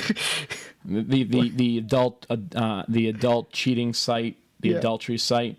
They had chat bots that people would pay to access. Hold on. No, they would pay for access to people they thought were real women that would talk sexual to them. Yeah. But they found out after the fact that they were just chat bots. Yeah. Not real. Usually I can spot those. Usually. Well, no, but technology today is now getting... I'm talking to you, Instagram. Yeah. But it's crazy scary. You know, as a technology guy, as I talk tech, you know, it's really cool to see what your phone can do out there. You know, Google has the Life Sciences project where they're actually trying to build a tricorder. They were actually trying to develop... That's from the Star Wars, right? No, the Star Trek. Oh, God damn it, Mike! Fuck. No, but they went Google went out there and actually tried to build a tricorder that was in Star Trek that could diagnose people instantaneously. That was Dr. McCoy, right? The doctor he had a salt shaker. Yeah, that's what the prop was, but it was a tricorder. And you know, I think that's great. Technology should be doing that. Yeah. You know, we're always, you know, looking for how to live longer, be better, and that's a good way to do that. But I think on the other hand too, there's always going to be some scummy salesman who says, as you say, commercialization. Oh yeah, and that's, you know, sex that's what's sells. sad. Let's make a robot. Exactly that. You know, yeah. You know, and I think it waters down our brand as being a human being. You know, technology can assist. You know, you hear famous scientists say it, and suddenly, what was the guy's name in the wheelchair? From Stephen Hawking? Stephen Hawking. I don't know why I couldn't think of that. You know, you hear Stephen Professor Hawking. Xavier No. of the Xavier School for Gifted Youngsters. Him too, probably. You know, who says that humans, to survive as a species, have to get off this planet. We have to shoot our seed into space.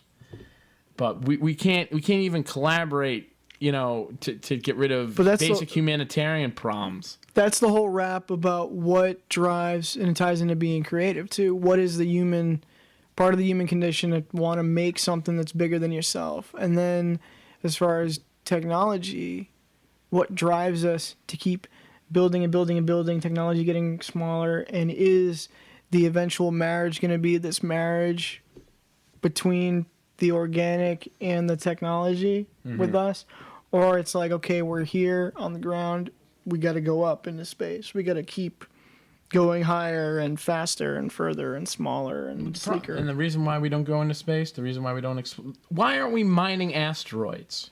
Okay? The moon is full of helium. Okay? Or, excuse me, hydrogen. Okay? Why are we destroying the one planet that we live on for these natural resources when we have technology that allows us to go into space to get it and not destroy our planet? Beyond me. Beyond me. You know why? Because it's not very profitable. It's easier to drill a hole in the ground on this planet than it is to shoot science into space and get it from an asteroid. You know, but hopefully, you know, you hear about SpaceX. You know, they're reusing their rockets. The first reusable rocket that they landed on that barge in the ocean. You aware of this? Tell us about that. So SpaceX, what they've been doing is they're trying to automate the whole process of recovering rockets. Since the 50s, when we shoot a rocket into space, it's fucking trash after that. I just know the Ramones record, you know, Rocket to Russia. That's... But that's not related to that. Go on. No, so the reference was lost on me. So SpaceX said, well, we want to recycle these rockets. So they developed a software. They developed a procedure where they can launch the module into space to go to the International Space Station, and then that rocket will then come back to Earth and land on a barge, an autonomous barge in the middle of the ocean, so they can reuse it. So they've successfully now landed, I think, 5 or 6 rockets, and they're now going to use their very first rocket in October, which is very exciting. And it's companies like that who are in the private commercial space who... So they launched a rocket up. Yeah. And they're able to... retrieve it and reuse it. So what would happen before? It would just go off into it would be the space junk or yeah. land in the ocean. Yeah. You know, that's good. That's good well, for... you see this... Yeah. You remember when the shuttle would blast off and the, you know, right, solid rocket boosters would all separate and everything? Yeah. The only thing that they would go and retrieve and reuse is, as I believe, the external fuel tank. Right, that thing that...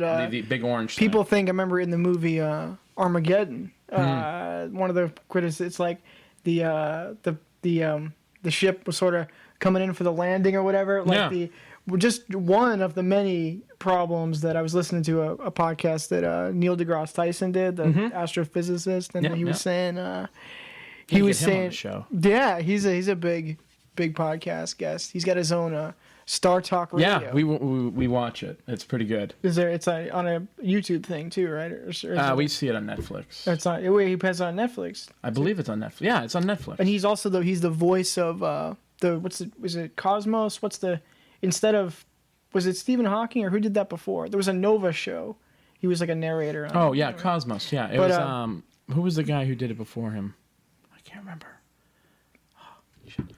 He did Cosmos. He narrated it. Yeah. The new series. Yeah, and he was talking about, it shows the ship or whatever coming in for a landing or something, you know, like it's a jet or something. Yeah. You know, and he was saying, you know, like it's like it doesn't the spaceship doesn't have any, you know, like the thing that launches it up is like the thing you say, the fuel tank that falls away. You know, you're not going to be like coming in hot on the. No. So they built this thing to come down, land on a barge, and they can reuse it. So now we're cycling rockets, which is a step in the right direction. Didn't they discontinued the NASA? They didn't discontinue NASA. I mean, they didn't discontinue NASA. They discontinued the shuttle program. Yeah. I believe. You didn't let me finish. Oh, sorry. NASA doesn't exist anymore. What? That's news to me. No, the shuttle program they retired in 20. Why? I just did it right. 2013, I believe it was. And but you know, that's why NASA partnered with SpaceX, and you know they're giving them resources, money to launch these modules to supply. Do they have a PayPal button also? They probably do. They probably do. I got to do one of those. It's called a Patreon. It's another one of. It was interesting. I had a guy on. The guy who owns Stingray Tattoo in Alston. He Scott Madelon. He does a bunch. He does some film stuff and music stuff, but I was telling you, he was like a big programming guy. I think like in the 80s, early 90s, he said he was like in one of the first groups to be like let onto the internet and do websites and stuff. And then he's like a rock and roll fan too, so he ended up working with Aerosmith. The old news groups. Yeah. So he where was I going with that? What were we talking about? I lost it. But he was just that was interesting. I lost that thought. But yeah, there's a lot of interesting technology stuff that I think people now, the internet is so mainstream to people. It's just a way to consume stuff. It's another form of entertainment that somebody like yourself, knowledgeable, you're fascinated by technology and how it's growing. Most people are just like, when does the new slightly iPhone... frightened. And slightly frightened. Right. You know?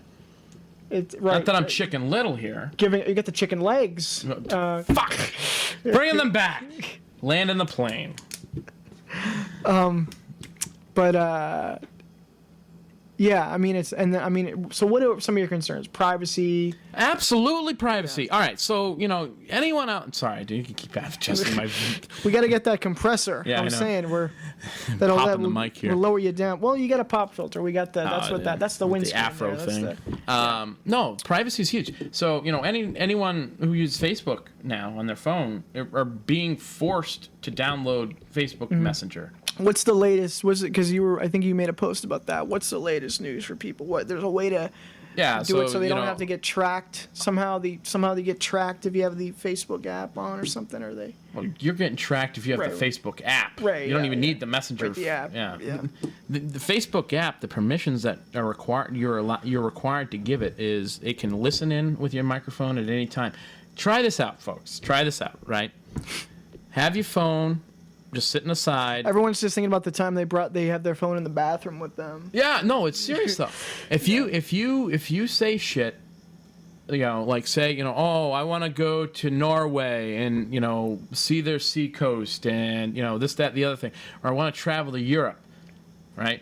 The Facebook app is smart enough to pick up on those words, analyze it. You said, I want to go on a trip to Europe, and then curate data based off of algorithms to show that in your news feed. Right. I think one of the things I was talking about. The fact that the phone does that automatically scares me. Yeah. Yeah. I was talking with Scott about the whole ad, the AdSense thing, where he was just talking about they're on Facebook so much it's like a closed loop of ads anyway, where it's like the app will be on there all the time, so it can Facebook, if you have the Facebook app, it knows like these other sites you go to. And you go to something. Yeah, that was the Facebook Beacon program. You go to. Yeah, I want you to talk a little bit more about that, but let me finish. He goes. You go to Amazon, where he was saying he goes to some site to get his band equipment or whatever, and then it's like he just went to that site to buy the shit, and then Facebook remembers that, and then the ads on his Facebook are to go back to that site to buy more shit. But exactly. It's like he already knows. Exactly. He already knows. So it's like these guys, whoever they're opting into like the ad program, or whatever. It's like preaching to the choir. It's like. And it's not opt in. You have to opt out. Yeah. You have to go into your Facebook privacy settings. Yeah, that's interesting how they get you too, and that's sort of the old. That's like the old kind of. It reminds me of like the snake oil salesman thing. Like there's like Amazon has. There's a reason why Facebook is free. Yeah. Because it's more valuable to them to give you this free platform for social media. Look at what you're getting. All your friends are here. And what they get in return is tracking information, websites you go to. If you have it on your phone, it has GPS enabled. It sees where you go. It knows the places that you shop. It knows the things that you say. And all that information is there to build a site. Listen, you want to talk conspiracy theory for 2 seconds? So, yeah, you want to go deep? That sounds good. Yeah, sure. So hold on. One thing too, though, the Beacon program, Facebook Beacon, was the name of the ad? Yeah, that was the name of the program. And what it did was, it would on your local computer, it would curate, it cultivate, go through the tracking cookies from other websites that you went to, package this information up, saying, they would give you like this whole, anonymity number, member, 6934000, alpha. That's Michael Toole. Michael Toole, who's identified by this big fucking long number, goes to Facebook, MSN, Yahoo, Pornhub, and he shops at Etsy, and he's online between the hours of 3 p.m. and midnight every night. And so they would take this information, but unbeknownst to you, package it up and sell it to marketers. And that's illegal. Yeah, so that's interesting when you say it, like, it's something is opt out, but you just already opt in. Like, that's probably like the term. You're always opt in. Did you make sure you checked our terms of service? Yeah. Who the fuck reads that? Do you read it, Mike? No, do you know that Facebook probably can own your brand because you have content on Facebook? Right. That's the thing. Like, they own the photos or something, right? So, as someone in your realm who has to protect your brand experimentally ill, if anything came push to shove, who the fuck's going to win? You or Facebook? Right. Who's going to win? Wait a minute. How did you said my brand was worth how many thousands of dollars? Can I get a cut of this? Yeah. And they're going to say, I got the ramen noodles here. Come on.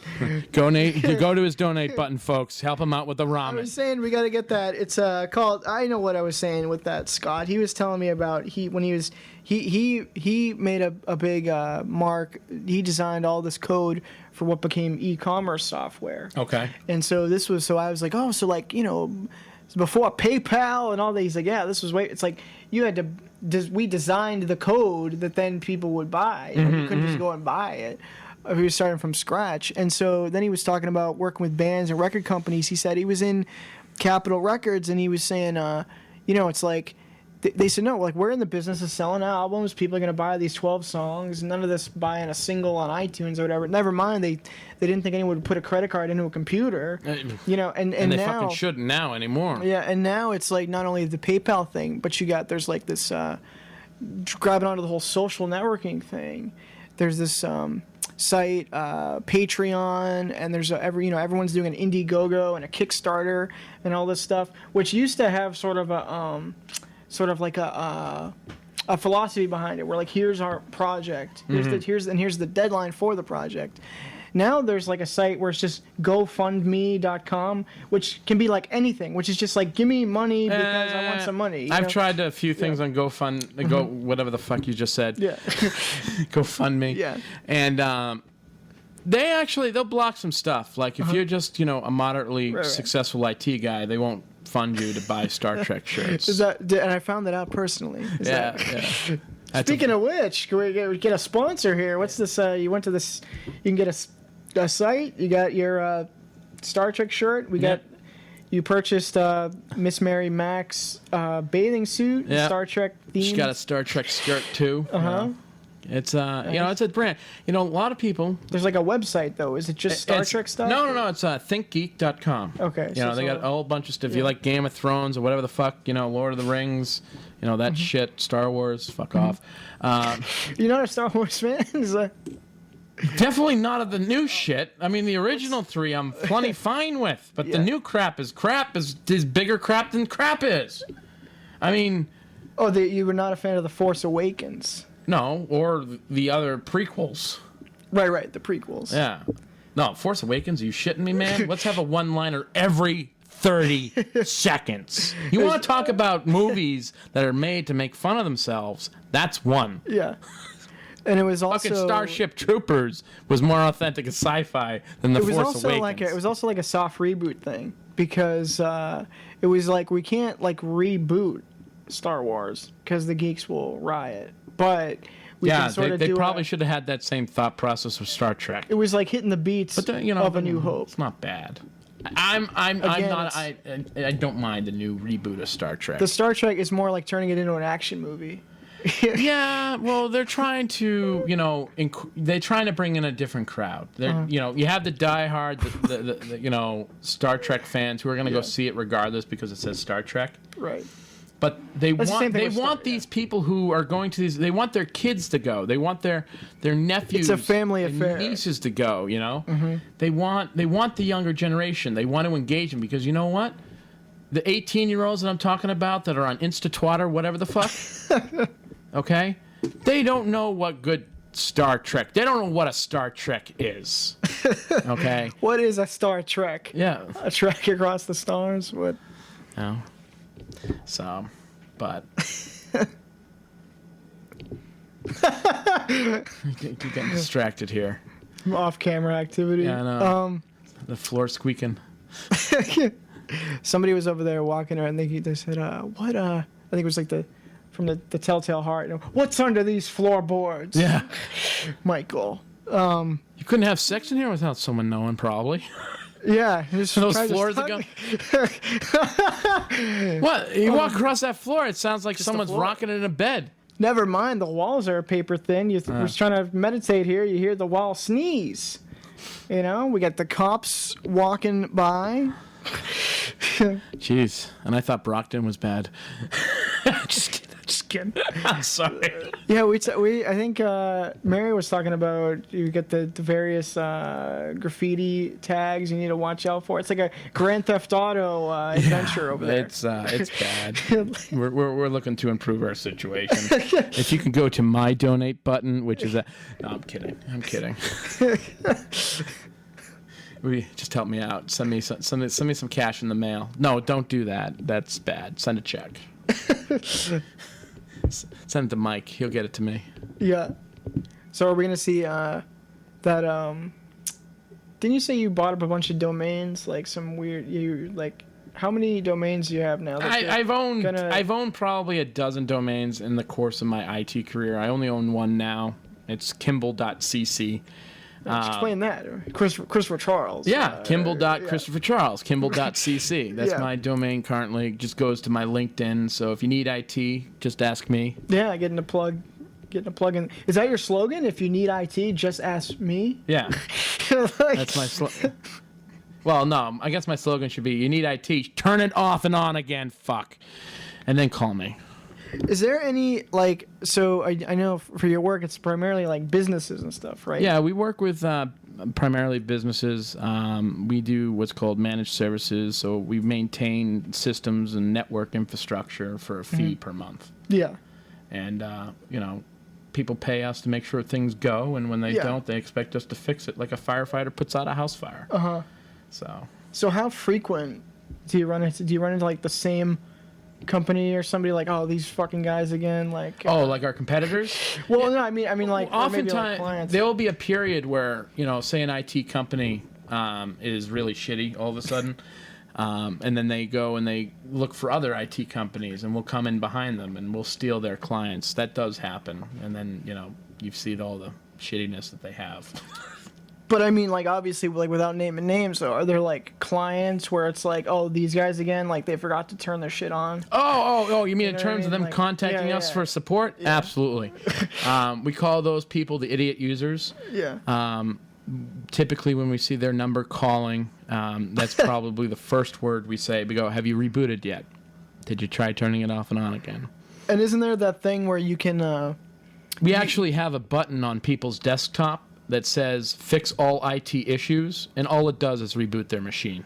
So that's have you double-clicked that button on the desktop yet? Because that will perform an advanced diagnostic and attempt to fix... And then it's just going to give your machine to reboot to clear it out. You rebooted the warp drive? Yeah.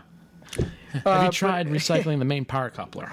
And then isn't there the thing where you can take control of their... screen, right? Yeah, remote control. We get in there, we can see what the user's doing or what they're watching. So I think Kevin was saying where they go. Yeah, they it's just the most basic. It's two people trying to drive the same car, at the wheel. It's no, let go of the wheel. No, we're in control of the screen, and they keep Can you trying please to let go of the mouse? I'm trying to type in a password. Don't type letters while I'm doing that. Can you stop going to Pornhub? Yeah, right.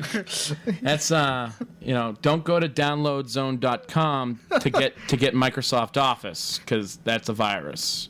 Stop going to Napster to get all your favorite music. I can't work without music. Don't you? Go to Pandora. It's free. For the love of God, don't download shit. So. Do you see people trying to?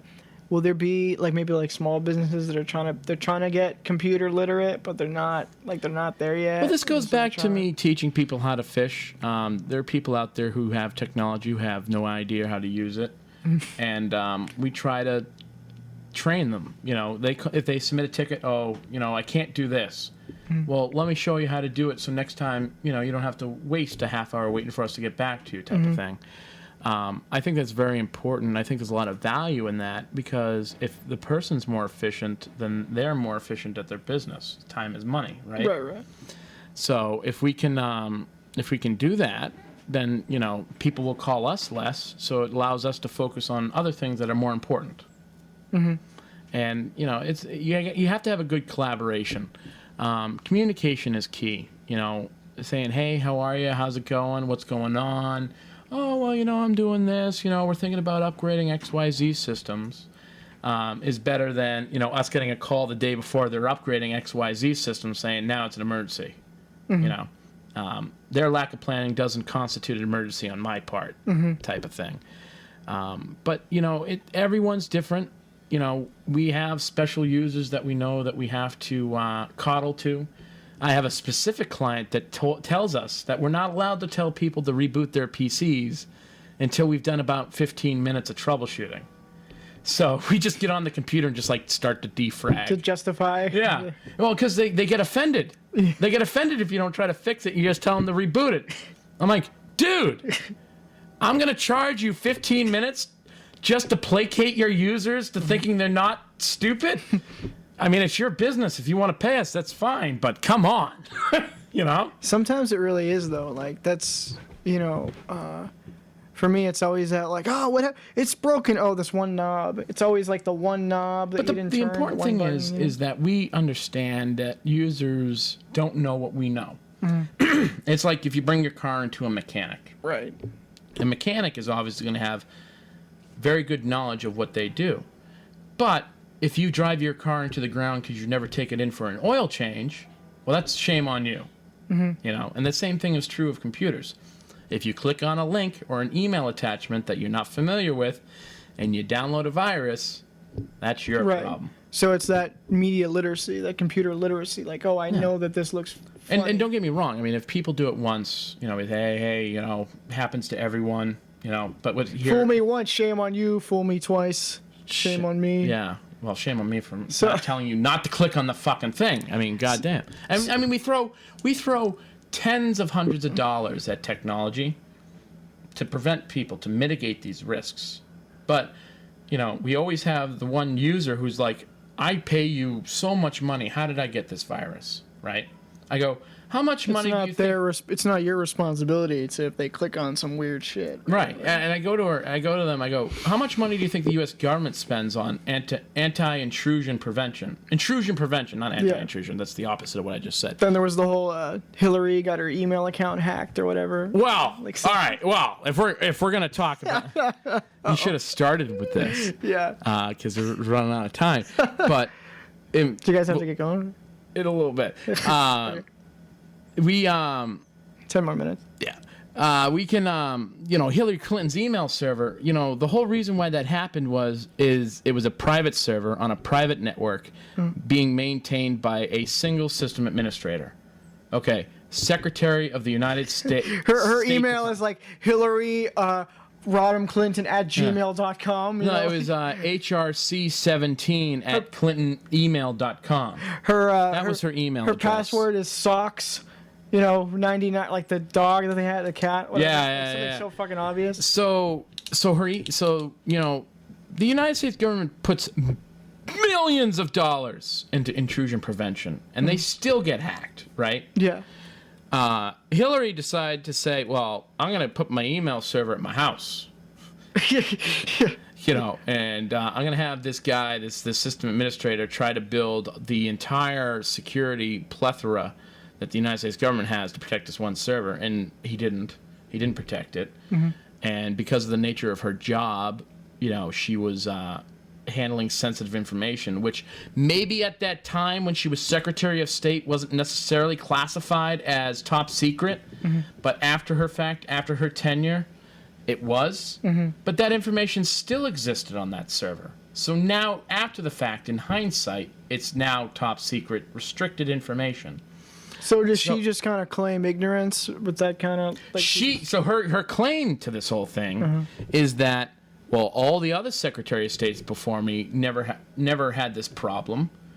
Well, that's probably because many of the Secretary of States before her didn't have a fucking email account. So there was no precedent. But in fact, there were rules and regulations at the State Department that stipulated that if information technology was in use, there are certain rules and regulations that need to be followed to make sure that the integrity of that system is kept secure, and that because you're a public servant hired by the American public, that the Freedom Information Request Act can be fulfilled when people say, give me the email records for Hillary Clinton.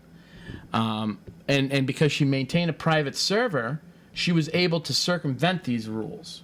Right. That it was just I just happen to be emailing world leaders. So, and on top of all of this, you know, the IT administrator was able to purge many things that were incriminating to the Clintons and the Clinton Foundation. Right, you could just delete it. Yeah, and because there was no... That's on my iPad. Let me just throw this out the window.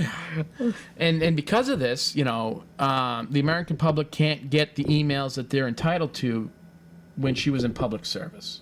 Right. Like that should be public record. Everyone else is public record. Right. And so, you know, now there are emails coming out where, you know, there was a hacker that the United States government arrested from, I want to say Austria. He was extradited.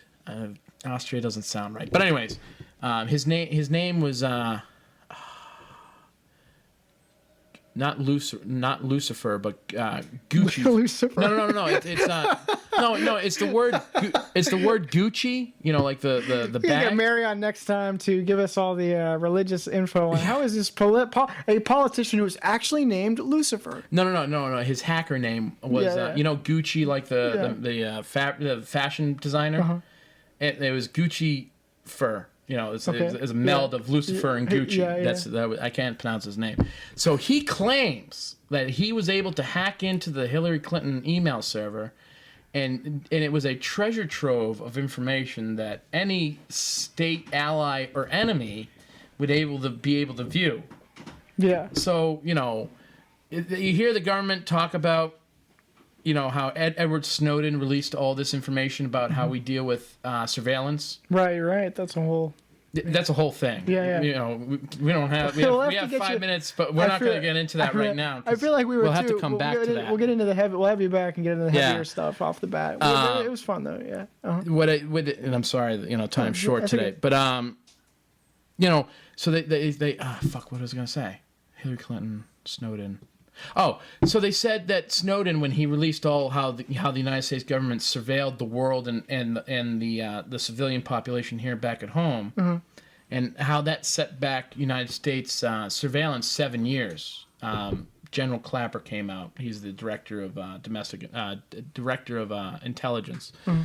in the United States government. You know, said that Snowden put us back 7 years there. I go, any information that anyone got from Hillary Clinton as Department of State will have a much bigger impact on our capability to negotiate with our allies and enemies in the future, because they have the whole blueprint of what we were saying and doing. Mm-hmm. Right, it's right there. For this woman, they guessed the CAPTCHA correctly, so ISIS just cut and pasted. There are ways around that, but we won't go there. But what I just want to end here with is that, you know, for her to be able to be running and to be president, you know, let's not even say anything about any other candidates and how crazy they are, right? Yeah. But for Clinton, who is under a criminal investigation by the FBI, not just on this, but on a whole plethora of other issues with the Clinton Foundation, of money they received while she was Secretary of State, racketeering, laundering, shit like that. Right, the whole Goldman Sachs, the speaking fees. Well, that's not illegal. Right. I personally believe that she should have released that information, because if she's going to be president, there's a conflict of interest there. Right. Are you working for the American public, or are you working for the fucking bankers? Are you doing a spoken word tour? Right, exactly that. You know, and why are you getting paid this much money to say these things? Why are these people all... That was for her live podcast. That was... Oh, was it? No, I just... You know, and you know, to come back full circle... Bernie Sanders did a cable access show, though. Did you know that? No, I didn't. But, you know, but speaking about Bernie Sanders, he had the entire media conglomerate, you know, the mainstream media against him. He had the politicians in Washington against him. Because they're all. I have to applaud him for fighting as long as he's fought, and he's still in it. I think he's still gonna. I think he's just gonna kick in the door and just show up at the.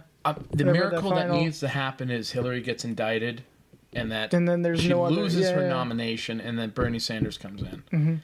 That would be ideal. Not that I want a Bernie Sanders presidency, but I fucking don't want a Hillary Clinton one at all. Right. Even the social thing of a woman president. Yeah. No, it has nothing to do with that. You know what? People are going to come out and say that, though. That's what I mean. Mark my fucking words, Michael Toole. If you want equality, it's like, well, we're looking at her record. We're not looking at her gender. You know what I mean? Yeah. Look at her record. Right. Holy shit. I mean, as Secretary of State, she let 4 servicemen die because she said that we could not provide military support in Benghazi. And then there was the whole... And she let an ambassador die. there was a Secretary of State who's running for president let an ambassador die because they didn't want to call in the reinforcements that these guys for 6 fucking hours. Sorry, Jesus, fuck. For 6 hours, we're calling for help. What? He's an impassioned man. He's got a red T-shirt and a red hair and a red face. Yeah, right now. So. And then the whole rape thing. As an attorney, she got a rapist reduced sentence or something. So all the feminazis are freaking out. You know? Here's my opinion on that. She was a public defender at the time. Mm-hmm. That was her job. That was her job. Right. So, you know, the moral implications are like a public defender has to do their job, and I commend her for doing that. Mm-hmm. Probably not something she wanted to do, but that's actually it's an interesting study. What? Oh, well, I'm not educated on it, so maybe I shouldn't speak about it. You should have heard what she said. But there's the whole moral thing of like, when that's your job. Well, I was just doing my job. That kind of. Yeah, but I mean, if you're a public defender, well, first of all, if she's a public defender, she's doing that because she needs a paycheck. Right. Number two, you can't walk away from tough cases. You know, so quick question: did she say she didn't want to do it? No, she said that the guy deserved a lot more time than she got, but she didn't care. That was it? That's the official quote? Yeah. So she defended him, but she lost. He raped a 12-year-old girl. I know, but was she prosecuting him or defending him? She was defending him. All right, and she lost the case, and he went to jail. Won. He was supposed to go to jail for 40 years. She got him for a year and 4 months. Okay, and then she said what? We succeeded. I don't really care. She didn't care. Okay, then. So she did her job. She got the guy off. And she couldn't care less about that poor 12-year-old girl. But that face. All the more reason why I don't like this woman. Right. But but I mean, again, though, she was just doing her job. Well, that's what I mean. It's the moral implications of it. It's like being the president. Well, you get the finger on the red button. Well, I was just doing my job. The job, bombing brown people, or whoever is the next target and the next boogeyman. Right. So I wanna wrap quickly with. Are you, as far as IT, you're like self-taught? You were just into technology, and you're like, I'm gonna get into it, and I'm gonna. Yeah. Because that's something to champion for people. I think. Hey, you follow this passion. As a self-proclaimed person who did not go to went to community college but dropped out at 2 months. Sorry, Mom. Sorry. No, but you made something. I mean, you got this. Well, I made. What it is that when I got out of high school, I didn't know quite what I wanted to do. I wasn't very good at school. And I knew college probably wasn't the best course of action because it was just going to be a big fucking waste of money. The student debt is like or if I failed out, and then now I still have the student debt. Right. So I got out of high school and didn't really know what I wanted to do, but then found out that I was really good at I was good at learning technology, which is really what the quote is that you fucking love computers. I fucking love computers. Right? Yeah, that's it. When you find out that you get your auto deposit a couple of days early because of some sort of, that's what that was. Like, goddamn holiday, got paid on a Friday. That's like 4 days early. Go on. Anyways, so I found out I was good at learning technology, and that's what it wasn't that I specialized in any technology, is that I had a capability to learn new technology very efficiently, and so I got into that, and like an aptitude to grab onto it. Yeah, it's just being able to jump in, and just be able to learn something. Mm-hmm. I'm better at it with technology than I am at other things, and over the last 12 years, I've just maintained a vigilance in staying on top of new technology in my industry. Mm-hmm. I subscribe to about 30 to 40 different news feeds that I get in my email, newsletters, if you will, who, go from network security to internet of devices to enterprise softwares and network stuff. Mm-hmm. So a wider range of different things that just keep my finger on the pulse of what's changing in the IT field. Mm-hmm. But on the other hand, too, I got these 18-year-olds that we've been talking about who are dealing with technologies that I don't hear about. And that's where, you see... Well, the millennial things, like for us, it's the thing about we were kids kind of before the internet totally blew up. So now we people even just a couple years younger are like, when you can't even remember a time before the internet, it's a whole other... Well, I can remember a time before the internet. Right. I remember our first computer. My father got it from his work and had the big old, 5.5-inch floppies that we used to put in, hit it down, green screen, the whole shit. So, didn't have internet on that first computer. It wasn't until we moved and got our first Windows 98 computer. Yeah. You're younger than me. Always had internet. All right, not enough from the peanut gallery over there. I just wanted to ask you about Hillary. It's a class war. Fucking cunt. Oh, these guys, these guests, they bring these girlfriends. The last one, they got the hairy eyeball, and then she's this over one's got all there these creaking opinions. on the floor. So, but self-taught. But what it is, what I want to tell taking selfies over there. We try to get her opinions on the microphone. Should have taken this long cord and went to the bathroom. Get you next time. Take this long cord and hang myself. Yeah, that's it. So, but what I want to tell people that college is not a requirement to be successful at life. Especially now. I mean, it's a whole wrap of. I value education, but it comes a financial issue. And the thing is, today, is it valuable to you? Well, there are people out there depends who on what need you're doing. the structure. But it's the idea like with social media and sort of this entrepreneurial mindset. If you get like 1,000 followers, you can market your brand, you can market your products, you can, find an underserved market, and then you've got a business model. All the tools are there. Correct. So. But I just got to be vigilant. Got to stay smart, stay fresh. Be vigilant. Well, there's a lot of information out there. It's true of you. Entertainment, pop culture, and all that stuff. It's always changing. The only way you can stay up on it is being part of it. Well, I know that's the Kardashians. Not a fan of that. But when that becomes Kim and her friend there, they take the selfie and they blur their own boobs or somehow it was cropped out themselves, right? Yeah, Photoshop. We accidentally did a topless photo or something. It's female empowerment. It's exploitation. Sex sells. That's all they focus on. And then it gets picked up as a news item, like on the Facebook trending thing. Yeah. Oh, and then also there's this whole presidency thing next to that. Yeah, but you don't want to pay attention to that. You want this other flashy shit. And then in the social media age, it becomes like, it becomes a news story. Like if you're like a famous person and you comment on another story on social media, or like the Trump thing, Trump's famous Twitter account, becomes its own. Like this guy commented on this comment that this person saw, this news story, and then that becomes a news story. It's like slow news day, and the internet. Oh yeah, they just look for things. The internet, you gotta fill that an endless amount of pages every day. So it can be total shit. It's like when I said I gotta do episode 97. Let me get that Chris Kimball guy. Yeah, he's a talker. He's he a can low hanging fruit. He's gonna get red faced and be passionate.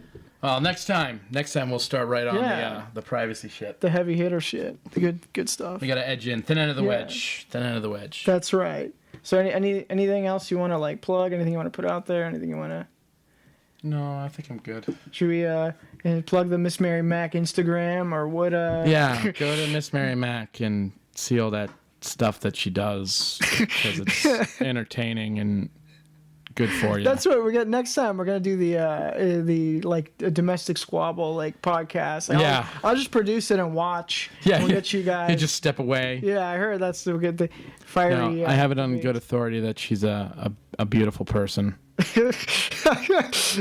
But she likes to be told that with multiple likes and love that buttons on the Facebook. Like many of us who get into the entertainment field, we just were not picked up enough as a child.